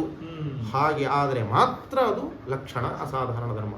ನೋಡಿ, ಒಂದು ಕಡೆಗೆ ಶಾಸ್ತ್ರಾದಿಮತ್ವ ಇದು ಲಕ್ಷಣ ಅಂತ ಆಗ್ತಾ ಇದೆ. ಬರೀ ಕೆಲವು ಮಾತ್ರ ಗೋಗಳನ್ನು ಲಕ್ಷ್ಯ ಅಂತ ನೀವು ವಿವಕ್ಷಿಸಿದರೆ ಶಾಸ್ತ್ರಾದಿಮತ್ವವು ಅಲಕ್ಷಣ ಅಂತಾಗತ್ತೆ, ದುಷ್ಟವಾದ ಧರ್ಮ ಅಂತಾಗತ್ತೆ ಅಲ್ವಾ. ಶಬಲತ್ವ ಒಂದು ವಿವಕ್ಷೆ ಇದ್ದಾಗ ಎಲ್ಲ ಗೋವುಗಳನ್ನು ಲಕ್ಷ್ಯ ಅಂತ ನೀವು ಇಟ್ಕೊಂಡ್ರೆ ಶಬಲತ್ವ ಕೆಲವು ಗೋವುಗಳಲ್ಲಿ ಮಾತ್ರ ಇದ್ದದ್ರಿಂದ ಅಲಕ್ಷಣ. ಯಾಕೆ? ಅವ್ಯಾಪಕ ಅಂತಾಗಿಬಿಡತ್ತೆ. ಅದೇ ಶಬಲ ಗೋವುಗಳನ್ನು ಮಾತ್ರ ಲಕ್ಷ್ಯ ಅಂತ ನೀವು ವಿವಕ್ಷಿಸಿದರೆ ಬೇರೆ ಗೋವುಗಳ ಲಕ್ಷ್ಯವೇ ಅಲ್ಲ ನಿಮಗೆ. ಅಂದಮೇಲೆ 20 ಗೋವುಗಳ ಮಾತ್ರ ಲಕ್ಷ್ಯ, ಅದರ ಲಕ್ಷಣವನ್ನು ಮಾತ್ರ ನಿಮಗೆ ಹೇಳಬೇಕಾಗಿದೆ. ಆವಾಗ ಶಬಲತ್ವ ಅದು ಲಕ್ಷಣ, ಅಸಾಧಾರಣ ಧರ್ಮ ಅಂತಾಗುತ್ತೆ. ಬೇರೆಯದು ಶಾಸ್ತ್ರಾದಿಮತ್ವ ಅಥವಾ ಗೋತ್ವ ಇವುಗಳು ಅತಿವ್ಯಾಪಕ ಅಂತಾಗಿಬಿಡುತ್ತೆ ಅಲ್ವಾ. ಹೀಗೆ ವ್ಯವಸ್ಥೆ ಇದೆ. ಆದ್ದರಿಂದ ಇರಬೇಕು ಲಕ್ಷ್ಯದಲ್ಲಿ, ಎಲ್ಲ ಲಕ್ಷ್ಯದಲ್ಲಿಯೂ ಇರಬೇಕು. ಲಕ್ಷ್ಯವನ್ನು ಬಿಟ್ಟು ಬೇರೆ ಕಡೆಗೆ ಒಂದು ಕಡೆಗೂ ಇರಬಾರದು. ಅಂತಹದ್ದೇ ಲಕ್ಷಣ ಅಂತ ಅತೀ ಸ್ಪಷ್ಟವಾಗಿ ವ್ಯವಸ್ಥಿತವಾಗಿ ಕಟ್ಟಿಟ್ಟಿದ್ದಾರೆ ಲಕ್ಷಣದ ಸ್ವರೂಪವನ್ನು. ಗೊತ್ತಾಯ್ತಾ? ಹಾಗಾದರೆ ಈಗ ಏನಾಯಿತು? ಯಥಾಗೋಹೋ ಶಬಲತ್ವಂ. ಶಬಲತ್ವ ಅಂತನ್ನುವುದೇನಿದು? ಅವ್ಯಾಪಕವಾದ ಧರ್ಮವಾಗತ್ತೆ. ಯಾಕೆ? ಯತ್ ಲಕ್ಷೈಕ ದೇಶೇ ವರ್ತಮಾನಮಪಿ. ಲಕ್ಷದ ಏಕದೇಶದಲ್ಲಿ ಒಂದು ಭಾಗದಲ್ಲಿ ಇದ್ದರೂ ಕೂಡ ತದೇಕದೇಶಾಂತರೆ ಮತ್ತೊಂದು ಭಾಗದಲ್ಲಿ ಇನ್ನು ಕೆಲವು ಲಕ್ಷಗಳಲ್ಲಿ ನವರ್ತತೆ ಇರುವುದಿಲ್ಲ. ಅಂತಹ ಧರ್ಮ ಅದು ಅವ್ಯಾಪಕ ಅಂತ ಕರೆಸಿಕೊಳ್ಳುತ್ತೆ. ಅಂದರೆ ಅವ್ಯಾಪ್ತಿ ಎಂಬ ದೋಷವುಳ್ಳದ್ದಾಗ್ತದೆ. ಆದ್ದರಿಂದ ಅದು ಲಕ್ಷಣವಲ್ಲ. ಅನ್ಯಥಾಭೂತಂತು ಅಲಕ್ಷಣಂ ಅನ್ನುವುದರಲ್ಲಿ ಎರಡನೆಯದ್ದಿದು. ಇನ್ನು ಮೂರನೆಯದ್ದು ಏನು? ಅತಿವ್ಯಾಪಕಂ ಮೂರನೆಯದ್ದು. ತತ್ರಿವಿಧಂ ಅನ್ನುವುದರ ಬಗ್ಗೆ ನಡೆದಿದೆ. ತತ್ರಿವಿಧಂ ಅದು 3 ವಿಧ. ಅದು ಅಂದ್ರೇನು? ಅನ್ಯಥಾಭೂತಂತು ಅಲಕ್ಷಣಂ ಅಂತೇನು ಹೇಳಿದರು, ಅದು 3 ವಿಧ ಅಂತ ಹೇಳಿದರು. ಅದನ್ನೇ ವಿವರಿಸ್ತಾ ಇದ್ದಾರೆ, ವಿವರಣೆ ಮಾಡಿ ದೃಷ್ಟಾಂತವನ್ನು ಕೊಡ್ತಾ ಇದ್ದಾರೆ. ಮೂರನೆಯ ದೃಷ್ಟಾಂತ ಅತಿವ್ಯಾಪಕಂ. ಏನದು? ವಿವರಿಸ್ತಾರೆ ನೋಡಿ. ಅತಿವ್ಯಾಪ್ತಿಯನ್ನು ವಿವರಿಸ್ತಾರೆ. ಅತಿವ್ಯಾಪ್ತಿ ಹೇಗೆ ಬರುತ್ತೆ ಅನ್ನೋದನ್ನು ವಿವರಿಸ್ತಾರೆ. ಯತ್ ಲಕ್ಷ್ಯಾತ್ ಅನ್ಯತ್ರಾಪಿ ವರ್ತತೆ. ಇಷ್ಟೇ, ಎಷ್ಟು ಸಿಂಪಲ್ ಆಗಿ ಹೇಳ್ತಾರೆ ನೋಡಿ. ಯತ್ ಯಾವುದು? ಲಕ್ಷ್ಯಾತ್ ಪಂಚಮಿ, ಲಕ್ಷ್ಯದಿಂದ ಅನ್ಯತ್ರಾಪಿ ಬೇರೆ ಕಡೆಗೂ ಕೂಡ, ಅಪಿ ಶಬ್ದದ ಮೇಲೆ ಭಾರ ಹಾಕಿ. ಯತ್ ಯಾವ ಧರ್ಮವು ಲಕ್ಷ್ಯಾತ್ ಲಕ್ಷ್ಯದಿಂದ ಅನ್ಯತ್ರಾಪಿ ಅಂದರೆ ಬೇರೆ ಕಡೆಗೂ ಕೂಡ, ಅಲಕ್ಷ್ಯದಲ್ಲಿಯೂ ಕೂಡ. ಆ ಕೂಡ ಅನ್ನುವುದರಿಂದ ಏನು ತೋರ್ತಾ ಇದೆ ನಮಗೆ? ಲಕ್ಷ್ಯಾದ ಅನ್ಯತ್ರಾಪಿ. ಲಕ್ಷ್ಯಾದ ಅನ್ಯತ್ರ ಅಂತ ಇಷ್ಟೇ ಅನ್ನಲಿಲ್ಲ, ಲಕ್ಷ್ಯಾದ ಅನ್ಯತ್ರಾಪಿ. ಲಕ್ಷ್ಯವನ್ನು ಬಿಟ್ಟು ಬೇರೆ ಕಡೆಗೂ ಕೂಡ ಅಂದ್ರೆ ಏನರ್ಥ? ಲಕ್ಷ್ಯದಲ್ಲಿಯೂ ಇದೆ, ಪೂರ್ಣವಾಗಿದೆ ಅಂತ ಅರ್ಥ ಆಯ್ತು. ಅಪಿ ಶಬ್ದದಿಂದ ಅರ್ಥ ಬರ್ತಾ ಇದೆ, ಬಹಳ ಮಹತ್ವದ್ದು. ಹಾಗಾದ್ರೆ ಲಕ್ಷ್ಯಾತ್ ಅನ್ಯತ್ರಾಪಿ, ಲಕ್ಷ್ಯದಲ್ಲಿ ಇದೆ ಪೂರ್ಣವಾಗಿ. ಅಷ್ಟೇ ಅಲ್ಲ, ಲಕ್ಷ್ಯಾತ್ ಅನ್ಯತ್ರಾಪಿ ಬೇರೆ ಕಡೆಗೂ ಕೂಡ ವರ್ತತೆ ಇದೆ. ಅಂತಹದ್ದು ಅತಿವ್ಯಾಪಕಂ. ಅಂದ್ರೆ ಅತಿವ್ಯಾಪ್ತಿ ದೋಷ ಉಳ್ಳದ್ದು. ಎರಡು ರೀತಿ ಹೇಳಬಹುದು. ಏನು? ಅತಿವ್ಯಾಪಕವಾದ ಧರ್ಮ ಅಥವಾ ಅತಿವ್ಯಾಪ್ತಿ ದೋಷ ಉಳ್ಳ ಧರ್ಮ ಅಂತ ಹೇಳ. ಇದು ಅನ್ಯಥಾಭೂತವಾದಂತಹದ್ದು. ಆದ್ದರಿಂದ ಇದು ಅಲಕ್ಷಣ ಅಂತ ಕರೆಸಿಕೊಳ್ಳುತ್ತೆ. ಸರಿ, ವಿವರಿಸಿದಿರಿ, ಅತಿವ್ಯಾಪ್ತಿಯನ್ನು ವಿವರಿಸಿದಿರಿ ನೀವು. ಏನಂತ? ಯತ್ ಲಕ್ಷ್ಯ ಅನ್ಯತ್ರಾಪಿ ವರ್ತತೆ. ಇದು ಅತಿವ್ಯಾಪ್ತಿಯ ವಿವರಣೆ. ಅದೇನು ಯತ್ ಯತ್ ಅಂತ ಹೇಳ್ತಾ ಇದ್ದಾರೆ, ಅದು ದೋಷದ ವಿವರಣೆ. ಅದು ದೋಷದ ವಿವರಣೆ. ಯತ್ ಲಕ್ಷ್ಯ ಸರ್ವಥಾ ನವರ್ತತೆ, ಅಸಂಭವದ ವಿವರಣೆ. ಯತ್ ಲಕ್ಷೈಕದೇಶೇ ವರ್ತಮಾನಮಪಿ ತದೇಕದೇಶಾಂತರೇ ನವರ್ತತೆ, ಇದು ಅವ್ಯಾಪ್ತಿಯ ವಿವರಣೆ. ಯತ್ ಲಕ್ಷ್ಯಾದನ್ಯತ್ರಾಪಿ ವರ್ತತೆ, ಇದು ಅತಿವ್ಯಾಪ್ತಿಯ ವಿವರಣೆ. ಅತಿವ್ಯಾಪ್ತಿ ದೋಷದ ವಿವರಣೆ. ಹೀಗೆ ವಿವರಣೆ ಮಾಡಿ ಉದಾಹರಣೆ ಕೊಡಿ. ಧರ್ಮವನ್ನು, ಯಾವ ಧರ್ಮ ಹೀಗಿರುತ್ತೆ? ಅತಿವ್ಯಾಪ್ತಿ ದೋಷವುಳ್ಳ ಅಥವಾ ಅತಿವ್ಯಾಪಕವಾದ ಧರ್ಮ ಹೇಗಿರುತ್ತೆ, ಯಾವುದು ತೋರಿಸಿ ಅಂದಾಗ ಯಥಾ ವಿಷಾಣಿತ್ವಂ. ವಿಷಾಣಿತ್ವಂ, ವಿಷಾಣ ಅಂದರೆ ಕೋಡು, ಕೊಂಬು. ವಿಷಾಣಿ ಅಂದರೆ ಕೊಂಬುಗಳು. ಸುಖಿ ಅಂದ್ರೆ ಏನು? ಸುಖವುಳ್ಳವನು. ವಿಷಾಣಿ ಅಂದ್ರೆ ಕೊಂಬು ಉಳ್ಳದ್ದು. ವಿಷಾಣಿತ್ವ ಅಂದ್ರೆ ಅದರಲ್ಲಿರೋ ಧರ್ಮ ಅಂತ. ವಿಷಾಣಿ ಅಂದ್ರೆ ಕೊಂಬು ಉಳ್ಳದ್ದು. ವಿಷಾಣಿತ್ವ ಅಂದ್ರೆ ವಿಷಾಣ ಉಳ್ಳದ್ದು, ವಿಷಾಣಿತ್ವ. ನಿಧಾನ ನಿಧಾನ. ವಿಷಾಣ ಅಂದ್ರೆ ಕೊಂಬು. ವಿಷಾಣತ್ವ ಎಲ್ಲಿದೆ?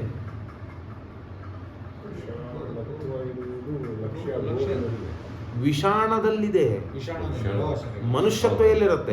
ಹಾಗೆ ವಿಷಾಣತ್ವ ಎಲ್ಲಿದೆ? ವಿಷಾಣದಲ್ಲಿ. ಅಂದ್ರೆ ಇನ್ನು ಕೊಂಬಿನಲ್ಲಿರುವ ಧರ್ಮ ಅದು ಅದಲ್ಲ. ಇದು ವಿಷಾಣಿತ್ವ. ವಿಷಾಣವನ್ನು ಪಡೆದಿರುವುದು ಯಾವುದು, ಅದರಲ್ಲಿರುವ ಧರ್ಮ ಇದು ವಿಷಾಣಿತ್ವ. ಅರ್ಥವಾಯ್ತಾ? ಧನ ಅಂದ್ರೆ ಏನು? ಸಂಪತ್ತು. ಧನತ್ವ ಎಲ್ಲಿದೆ? ಧನ ಸಂಪತ್ತಿನಲ್ಲಿದೆ, ದುಡ್ಡಿನಲ್ಲಿ ಧನತ್ವ ಇದೆ. ಧನಿ ಅಂದ್ರೆ ಏನು? ವ್ಯಕ್ತಿ ಧನಿ, ಧನ ಉಳ್ಳವನು. ಧನಿತ್ವ ಎಲ್ಲಿದೆ? ಆ ವ್ಯಕ್ತಿಯಲ್ಲಿರುವ ಧರ್ಮ. ಧನದಲ್ಲಿರುವ ಧರ್ಮ ಧನತ್ವ. ಧನ ಉಳ್ಳವನು ಧನಿ, ಧನಿಯಲ್ಲಿರುವ ಧರ್ಮ ಧನಿತ್ವ. ಧನತ್ವವೇ ಬೇರೆ ಕಡೆಗಿದೆ ಧರ್ಮ, ಧನಿತ್ವ ಇರುವುದು ಧನಿ ಉಳ್ಳವನ, ಧನ ಉಳ್ಳವನಲ್ಲಿ. ಹೀಗೆ ವಿಷಾಣತ್ವ ವಿಷಾಣದಲ್ಲಿ, ಕೊಂಬಿನಲ್ಲಿರುವ ಧರ್ಮ ಅದು. ವಿಷಾಣಿತ್ವ ಆ ಕೊಂಬನ್ನು ಉಳ್ಳ ಯಾವ ವಸ್ತುವು ಅದರಲ್ಲಿರುವ ಧರ್ಮ. ಉದಾಹರಣೆ ಕೊಟ್ಟಾಗ ನಿಮಗೆ ಗೊತ್ತಾಗಿದೆಯಲ್ಲ, ಧನ ಧನತ್ವ, ಧನಿ ಧನಿತ್ವ. ಬೇರೆ ಬೇರೆ ಧರ್ಮಿಗಳು, ಬೇರೆ ಬೇರೆ ಧರ್ಮಗಳು ಬೇರೆ ಬೇರೆ ಕಡೆಗಿದೆ. ಹಾಗೆ ವಿಷಾಣ ವಿಷಾಣತ್ವ, ವಿಷಾಣಿ ವಿಷಾಣಿತ್ವ. ಅದು ಬೇರೆ ಧರ್ಮ, ಇದು ಬೇರೆ ಧರ್ಮ, ಬೇರೆ ಬೇರೆ ಧರ್ಮಿಗಳು. ವಿಷಾಣತ್ವಕ್ಕೆ ಧರ್ಮಿ ವಿಷಾಣ, ವಿಷಾಣಿತ್ವಕ್ಕೆ ಧರ್ಮಿ ವಿಷಾಣಿ, ಆ ವ್ಯಕ್ತಿ ಅಥವಾ ಆ ಪ್ರಾಣಿ ಅಲ್ವಾ? ಹಾಗಾದ್ರೆ ಇಲ್ಲೇನು ಹೇಳ್ತಾ ಇದ್ದಾರೆ? ವಿಷಾಣಿತ್ವಂ ಎಲ್ಲಿದೆ? ವಿಷಾಣಿಯಲ್ಲಿ. ಅಂದ್ರೆ ಕೊಂಬನ್ನು ಪಡೆದ ಯಾವ ಪ್ರಾಣಿಯೋ ಅದರಲ್ಲಿ ವಿಷಾಣಿತ್ವ. ಇದೇನಾಗಿದೆ? ಈ ಧರ್ಮ ಅತಿವ್ಯಾಪಕವಾದ ಧರ್ಮ. ಅತಿವ್ಯಾಪಕವಾದ ಧರ್ಮ. ಹೇಗೆ ಹೇಗೆ ಯಾವುದಕ್ಕೆ ನೀವು ಲಕ್ಷಣ ಅಂತ ಹೇಳ್ತಾ ಇದ್ದೀರಿ? ಈಗ ವಿಷಾಣಿತ್ವವನ್ನು ಗೋವನ್ನೇ ಇಟ್ಕೊಳ್ಳೋದು ಎಲ್ಲ ಕಡೆಗೆ. ಇಲ್ಲಿ ಗೋಹೋ ಅನ್ನಲಿಲ್ಲ ನೋಡಿ, ಎರಡು ಕಡೆಗೆ ಗೋಹೋ ಗೋಹೋ ಅಂತಂದಿದ್ದಾರೆ. ಎಲ್ಲಿ ಎರಡು ಕಡೆಗೆ ನೋಡಿ? ಯಥಾ ಗೋಹೋ ಏಕಶಫವತ್ವಂ, ಯಥಾ ಗೋಹೋ ಶಬಲತ್ವಂ. ಇಲ್ಲಿ ಯಥಾ ವಿಷಾಣಿತ್ವಂ ಅಂದ್ಬಿಟ್ರು. ಗೋಹೋ ಅನ್ನುವುದು ಸಿದ್ಧ. ಟೀಕಾರರು ಹೇಳಿಲ್ಲ ಬೇರೆದನ್ನು ಲಕ್ಷ್ಯವಾಗಿ ಇಟ್ಕೊಳ್ಳೋಣ ಅಂತಲ್ಲ, ಅದೇ ನಡೀತಾ ಇದೆ. ಅದನ್ನೇ ಉದಾಹರಣೆ. ಲಕ್ಷ್ಯವಾದದ್ದು ಯಾವುದು? ಗೋ. ಅದಕ್ಕೆ ನೀವು ವಿಷಾಣಿತ್ವ ಅನ್ನುವುದನ್ನು ಲಕ್ಷಣ ಅಂತ ಹೇಳಿಬಿಟ್ರೆ, ವಿಷಾಣಿ ಆಗಿದೆಯೋ ಇಲ್ವೋ ಗೋ? ಯಾಕೆ? ವಿಷಾಣವನ್ನು ಪಡೆದಿದೆ, ಕೊಂಬನ್ನು ಪಡೆದಿದೆ. ಅಂದಮೇಲೆ ವಿಷಾಣಿ ಆಯಿತು. ಅದರಲ್ಲಿ ಏನು ಧರ್ಮ ಬಂತು? ವಿಷಾಣಿತ್ವ. ವಿಷಾಣಿತ್ವ ಅಲ್ವಾ? ವಿಷಾಣಿತ್ವವಿದೆ. ಆದರೆ ಗೋವಿನಲ್ಲಿ ಮಾತ್ರ ವಿಷಾಣಿತ್ವ ಇದೆಯಾ? ಎಲ್ಲಿದೆ? ಮಹಿಷದಲ್ಲಿಯೂ ಇದೆ. ಎಮ್ಮೆಯನ್ನು ಸಂಸ್ಕೃತದಲ್ಲಿ ಮಹಿಷ. ಮಹಿಷದಲ್ಲಿ ಏನಿದೆ? ವಿಷಾಣಿತ್ವವಿದೆ. ಯಾಕೆ? ವಿಷಾಣವನ್ನು ಪಡೆದಿದೆ. ಅಂದಮೇಲೆ ವಿಷಾಣಿ ಆಯಿತು ಮಹಿಷವು ಕೂಡ. ಮಹಿಷದಲ್ಲಿ ಏನು ಧರ್ಮ ಬಂತು? ವಿಷಾಣಿತ್ವ ಬಂತು. ಸೂಕ್ಷ್ಮವಾಗಿ ಧರ್ಮಿಗಳನ್ನು ನಾವು ಉಲ್ಲೇಖ ಮಾಡಬೇಕು. ವಿಷಾಣತ್ವ ಅಂದ್ಬಿಟ್ರೆ ಬೇರೆ ಕಡೆಗೆ ಹೋಗ್ಬಿಡತ್ತೆ. ವಿಷಾಣಿತ್ವ ಅಂದ್ರೆ ಬೇರೆ ಕಡೆಗೆ ಬಂದ್ಬಿಡತ್ತೆ. ಅದರ ಧರ್ಮೀಯ ಬೇರೆ, ಆ ಧರ್ಮವೇ ಬೇರೆ. ಭಿನ್ನಾಶ್ಚ ಭಿನ್ನ ಧರ್ಮಾಶ್ಚ ಅಲ್ವಾ? ವಿಷಾಣತ್ವ ವಿಷಾಣದಲ್ಲಿರುವುದು, ವಿಷಾಣಿತ್ವ ವಿಷಾಣವನ್ನು ಪಡೆದ ವ್ಯಕ್ತಿಯಲ್ಲಿರುವುದು. ಅಲ್ಲಿರುವ ಧರ್ಮ ಅದು ಅಷ್ಟು ಸೂಕ್ಷ್ಮ ಇರುತ್ತೆ. ಏವಂಚ ಏನಾಯ್ತು, ವಿಷಾಣಿತ್ವ ಅನ್ನೋದು ವಿಷಾಣವನ್ನು ಪಡೆದ ವಿಷಾಣಿಯಾದ ಗೋವಿನಲ್ಲಿಯೂ ಇದೆ, ಎಲ್ಲ ಗೋವಿನಲ್ಲಿಯೂ ಇದೆ. ಅಲ್ಲದೆ ಲಕ್ಷಾದನ್ಯತ್ರಾಪಿ ವರ್ತತೆ, ಅವರೇನು ವಿವರಿಸಿದ್ದಾರೆ, ಅತಿವ್ಯಾಪ್ತಿಯನ್ನೇನು ವಿವರಿಸಿದ್ದಾರಲ್ಲ ಟೀಕಾರರು, ಅದನ್ನು ನಾವು ಅಪ್ಲೈ ಮಾಡ್ಕೊಳ್ಬೇಕು, ಸಮನ್ವಯ ಮಾಡಿಕೊಳ್ಬೇಕು. ಎಲ್ಲಿ? ವಿಷಾಣಿತ್ವವೆಂಬ ಧರ್ಮದಲ್ಲಿ. ಲಕ್ಷವಾದ ಗೋವುಗಳಲ್ಲಿಯೂ ವಿಷಾಣಿತ್ವವಿದೆ. ಯಾಕೆ? ವಿಷಾಣಿಯಾಗಿದೆ ಗೋವು, ಎಲ್ಲ ಗೋವುಗಳು. ಲಕ್ಷದಲ್ಲಿಯೂ ಇದೆ, ಲಕ್ಷಾದನ್ಯತ್ರಾಪಿ, ಬೇರೆ ಕಡೆಗೂ ಇದೆ ಅಂತ ಮಾಡಬೇಕು. ಮಹಿಷಾದಿಗಳಲ್ಲಿಯೂ, ಮಹಿಷ ಮತ್ತು ಜಿಂಕೆ ಮುಂತಾದ ಪ್ರಾಣಿಗಳಲ್ಲಿಯೂ ಯಾವ್ದ್ಯಾವುದು ಕೊಂಬುಗಳನ್ನು ಪಡೆದಿವೆ, ವಿಷಾಣಗಳನ್ನು ಪಡೆದಿವೆ, ಅಂತಹ ಪ್ರಾಣಿಗಳಲ್ಲಿಯೂ ವಿಷಾಣಿತ್ವ ಎಂಬ ಧರ್ಮ ಬಂತು. ಅಂದಮೇಲೆ ಯತ್ ಲಕ್ಷಾದನ್ಯತ್ರಾಪಿ ವರ್ತದೆ, ಲಕ್ಷವನ್ನು ಬಿಟ್ಟು, ಗೋವನ್ನು ಬಿಟ್ಟು ಬೇರೆ ಕಡೆಗೂ ಇದೆ. ಗೋವನ್ನು ಬಿಟ್ಟು ಬೇರೆ ಕಡೆಗೆ ಇದೆ ಅಲ್ಲ, ಗೋವನ್ನು ಬಿಟ್ಟು ಬೇರೆ ಕಡೆಗೂ ಇದೆ. ಅಂದರೆ ಗೋವಿನಲ್ಲಿಯೂ ಇದೆ, ಗೋವನ್ನು ಬಿಟ್ಟು ಬೇರೆ ಕಡೆಗೂ ಇದೆ. ಇಂತಹದ್ಯಾವುದು? ಇದು ಅತಿವ್ಯಾಪಕ, ಅಂದರೆ ಅತಿವ್ಯಾಪ್ತಿ ದೋಷ ಉಳ್ಳದ್ದು. ಆದ್ದರಿಂದ ಇದು ಕೂಡ ಮೂರನೆಯದ್ದು. ಅನ್ಯಥಾಭೂತಂತು ಅಲಕ್ಷಣಂ ತತ್ರಿವಿಧಂ, ಮೂರನೇ ವಿಧವಾದದ್ದೇ ಇದು. ಏವಂಚ ಅಸಂಭವಿ ಅವ್ಯಾಪಕಂ ಅತಿವ್ಯಾಪಕಂ, ಅಂದರೆ ಅಸಂಭವ ದೋಷ ಉಳ್ಳ ಧರ್ಮ, ಅವ್ಯಾಪ್ತಿ ದೋಷ ಉಳ್ಳ ಧರ್ಮ, ಅತಿವ್ಯಾಪ್ತಿ ದೋಷ ಉಳ್ಳ ಧರ್ಮ. ಅಸಂಭವ ಎಂಬ ದೋಷ ಅಂದ್ರೆ ಏನ್ರಿ? ಯತ್ ಲಕ್ಷ್ಯೆ ಸರ್ವಥಾ ನವರ್ತತೆ, ಇದೇ ಅಸಂಭವದ ವಿವರಣೆ. ಸರಿ, ಅವ್ಯಾಪ್ತಿಯ ವಿವರಣೆ ಯಾವುದು ಅಂದ್ರೆ ಏನ್ರಿ? ವಿವರಣೆ ಕೊಡಿ. ಅವ್ಯಾಪ್ತಿ ಅಂದ್ರೆ ಏನು? ಯತ್ ಲಕ್ಷ್ಯೈಕ ದೇಶೇ ವರ್ತಮಾನಮಪಿ ತದೇಕ ದೇಶಾಂತರೇ ನವರ್ತತೆ, ಇದು ಅವ್ಯಾಪ್ತಿಯ ವಿವರಣೆ. ಅತಿವ್ಯಾಪ್ತಿಯ ವಿವರಣೆ ಏನ್ರಿ? ಯತ್ ಲಕ್ಷ್ಯಾತ್ ಅನ್ಯತ್ರಾಪಿ ವರ್ತತೆ, ಲಕ್ಷ್ಯಾತ್ ಅನ್ಯತ್ರ ವರ್ತತೆ ಅಲ್ಲ, ಲಕ್ಷಾದ ಅನ್ಯತ್ರ ವರ್ತತೆ ಅಂದ್ಬಿಟ್ರೆ ಅಸಂಭವಕ್ಕೆ ಬಂದ್ಬಿಡುತ್ತೆ. ಲಕ್ಷಾದ ಅನ್ಯತ್ರಾಪಿ ವರ್ತತೆ, ಲಕ್ಷದಲ್ಲಿಯೂ ಇದೆ, ಬೇರೆ ಕಡೆಗೂ ಇದೆ. ಇದು ಅತಿವ್ಯಾಪ್ತಿಯ ವಿವರಣೆ. ಸರಿ, ಅಸಂಭವಿಯಾದ ಧರ್ಮದ ಉದಾಹರಣೆ ಏನ್ರಿ? ಗೋಹೋ ಏಕಶಫವತ್ವಂ. ನೋಡಿ, ಅಸಂಭವಿ, ಅಸಂಭವ ದೋಷ ಪಡೆದ ಒಂದು ಧರ್ಮಕ್ಕೆ ಧರ್ಮವನ್ನು ಉದಾಹರಣೆಯಾಗಿ ಕೊಡಿ. ಗೋಹೋ ಏಕಶಫವತ್ವಂ, ಗೋವನ್ನು ಲಕ್ಷ ಅಂತ ಇಟ್ಕೊಂಡಾಗ ಅದಕ್ಕೆ ಏಕಶಫವತ್ವ ಎಂಬ ಧರ್ಮವನ್ನು ಲಕ್ಷಣ ಅಂತ ಹೇಳಲಿಕ್ಕೆ ಹೊರಟ್ರೆ ಅದು ಅಸಂಭವ ದೋಷ ಉಳ್ಳದ್ದಾಗ್ತದೆ, ಅಸಂಭವಿಯಾಗ್ತದೆ. ಲಕ್ಷಣವಲ್ಲ, ಅನ್ಯಥಾಭೂತವಾಯಿತು, ಅಲಕ್ಷಣ. ಸರಿ, ಅವ್ಯಾಪ್ತಿಗೆ ಅವ್ಯಾಪಕವಾದ ಧರ್ಮ, ಅವ್ಯಾಪ್ತಿ ದೋಷವನ್ನು ಪಡೆದ ಧರ್ಮ ಅನ್ನುವುದಕ್ಕೆ ಉದಾಹರಣೆ ಕೊಡಿ. ಗೋಹೋ ಶಬಲತ್ವಂ, ಗೋವನ್ನೇ ನಾವು ಲಕ್ಷ್ಯ ಅಂತ ಇಟ್ಕೊಂಡಾಗ ಶಬಲತ್ವಂ, ಶಬಲ ವರ್ಣ ಉಳ್ಳ ಗೋವಿನಲ್ಲಿರುವ ಧರ್ಮ ಶಬಲತ್ವ. ಕೆಲವು ಗೋಗಳಲ್ಲಿ ಮಾತ್ರ ಇದೆ, ಆದ್ದರಿಂದ ಅವ್ಯಾಪ್ತಿ, ವ್ಯಾಪಿಸಿ ಇಲ್ಲ. ಆದ್ದರಿಂದ ಸರಿ, ಅತಿವ್ಯಾಪ್ತಿ ಎಂಬ ದೋಷವುಳ್ಳ ಧರ್ಮವನ್ನು ಉದಾಹರಣೆಯಾಗಿ ಕೊಡಿ ಅಂದರೆ ಅತಿವ್ಯಾಪಕವಾದದ್ದನ್ನು ಉದಾಹರಣೆಯಾಗಿ ಕೊಡಿ ಅಂತಂದ್ರೆ ಯಥಾ ಗೋಹೋ ಅಂತ ಇಟ್ಕೊಳ್ಳಿ. ಅಲ್ಲಿ ಏಕಾವಾಕ್ಯದಲ್ಲಿ ಇಲ್ಲ, ಅದು ಇಟ್ ಈಸ್ ಅಂಡರ್ಸ್ಟುಡ್ ಅಂತೆ. ಯಥಾ ಗೋಹೋ ವಿಷಾಣಿತ್ವಂ, ಗೋವಿಗೆ ನಾವು, ಗೋವೆಂಬ ಲಕ್ಷ್ಯಕ್ಕೆ ನಾವು ವಿಷಾಣಿತ್ವ ಎನ್ನುವುದು ಲಕ್ಷಣ ಅಂತ ಹೇಳಲು ಹೊರಟ್ರೆ, ಆ ಧರ್ಮವನ್ನು ಲಕ್ಷಣ ಅಂತ ತೆಗೆದುಕೊಂಡು ಬಂದರೆ ಅದು ಲಕ್ಷಣ ಆಗಲ್ಲ. ಯಾಕೆ? ವಿಷಾಣಿಯಾದ ಗೋವಿನಲ್ಲಿಯೂ ಇದೆ, ವಿಷಾಣವನ್ನು ಪಡೆದದ್ದರಿಂದ ಗೋ ವಿಷಾಣಿ, ಅದರಿಂದ ವಿಷಾಣಿತ್ವ ಗೋವಿನಲ್ಲಿಯೂ ಇದೆ. ಅಷ್ಟೇ ಅಲ್ಲದೆ ವಿಷಾಣಿಯಾದ ಮಹಿಷ ಮುಂತಾದ ಪ್ರಾಣಿಗಳಲ್ಲಿಯೂ ವಿಷಾಣಿತ್ವ ಎಂಬ ಧರ್ಮವಿದೆ. ಆದ್ದರಿಂದ ಅದು ಅತಿವ್ಯಾಪಿಸಿ ಹೋಯಿತು, ಅತಿವ್ಯಾಪ್ತಿ ದೋಷ ಉಳ್ಳದ್ದಾಯಿತು, ಅತಿವ್ಯಾಪಕವಾಯಿತು. ಆದ್ದರಿಂದ ಅದು ಕೂಡ ಲಕ್ಷಣವಾಗಲ್ಲ. ಹೀಗೆ ಅನ್ಯಥಾಭೂತವಾದದ್ದು ಅಲಕ್ಷಣ. ಅನ್ಯಥಾಭೂತ ಅಂತಂದರೆ ಹಿಂದೆ ಹೇಳಿದ ನಿಯಮಕ್ಕೆ ಒಳಗೊಳ್ಳದ ವಿರುದ್ಧವಾದ ಏನ್ ನಿಯಮ? ಲಕ್ಷ್ಯೇ ವ್ಯಾಪ್ತ್ಯ ವರ್ತತೆ ನವರ್ತತೆ ಚ ಅನ್ಯತ್ರ ಅಂತ ಏನು ಧರ್ಮಕ್ಕೆ ನಾವು ನಿಯಮವನ್ನು ಹಾಕಿದ್ದೇವೆ, ಈ ನಿಯಮಕ್ಕೆ ದೂರವಾದ ವಿರುದ್ಧವಾದ ಯಾವ ಧರ್ಮವೋ ಅಂತಹ ಧರ್ಮವು ಅನ್ಯಥಾಭೂತವಾದ ಧರ್ಮ, ಅದು ಅಲಕ್ಷಣ ಅಂತ ಹಿಂದೆ ಹೇಳಿಬಿಟ್ರು ಒಂದು ಮಾತಲ್ಲಿ. ಅದು ಮೂರು ವಿಧ ಅಂತ ಹೇಳಿ ಅಸಂಭವಿ, ಅವ್ಯಾಪಕಂ, ಅತಿವ್ಯಾಪಕಂ ಅಂತ ಮೂರು ಬಿಡಿಸಿದರು. ಅದರ ಅಸಂಭವ ಅಂದರೆ ಏನು, ಅವ್ಯಾಪ್ತಿ ಅಂದರೆ ಏನು, ಅತಿವ್ಯಾಪ್ತಿ ಅಂದರೆ ಏನು ಅಂತ ವಿವರಿಸಿದರು.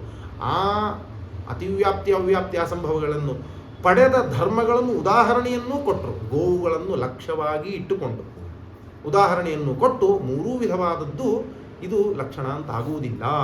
ಇಂತಹ ಮೂರು ವಿಧವಾದ ದೋಷಗಳಿಂದ ದೂರವಾದದ್ದು ಅದು ಲಕ್ಷಣ ಅಂತಾಗ್ತದೆ. ಅದೇನೇ ಅಸಾಧಾರಣ ಧರ್ಮ. ಅದರ ಜ್ಞಾನದಿಂದ ಲಕ್ಷ್ಯದ ಜ್ಞಾನ ಮಾಡಿಕೊಳ್ಳಲು ನಮಗೆ ಸಾಧ್ಯವಾಗ್ತದೆ. ಇಷ್ಟು ವ್ಯವಸ್ಥೆ ಅಂತ ಹೇಳ್ತಾ ಇದ್ದಾರೆ. ಶ್ರೀಕೃಷ್ಣಾರ್ಪಣಮಸ್ತು.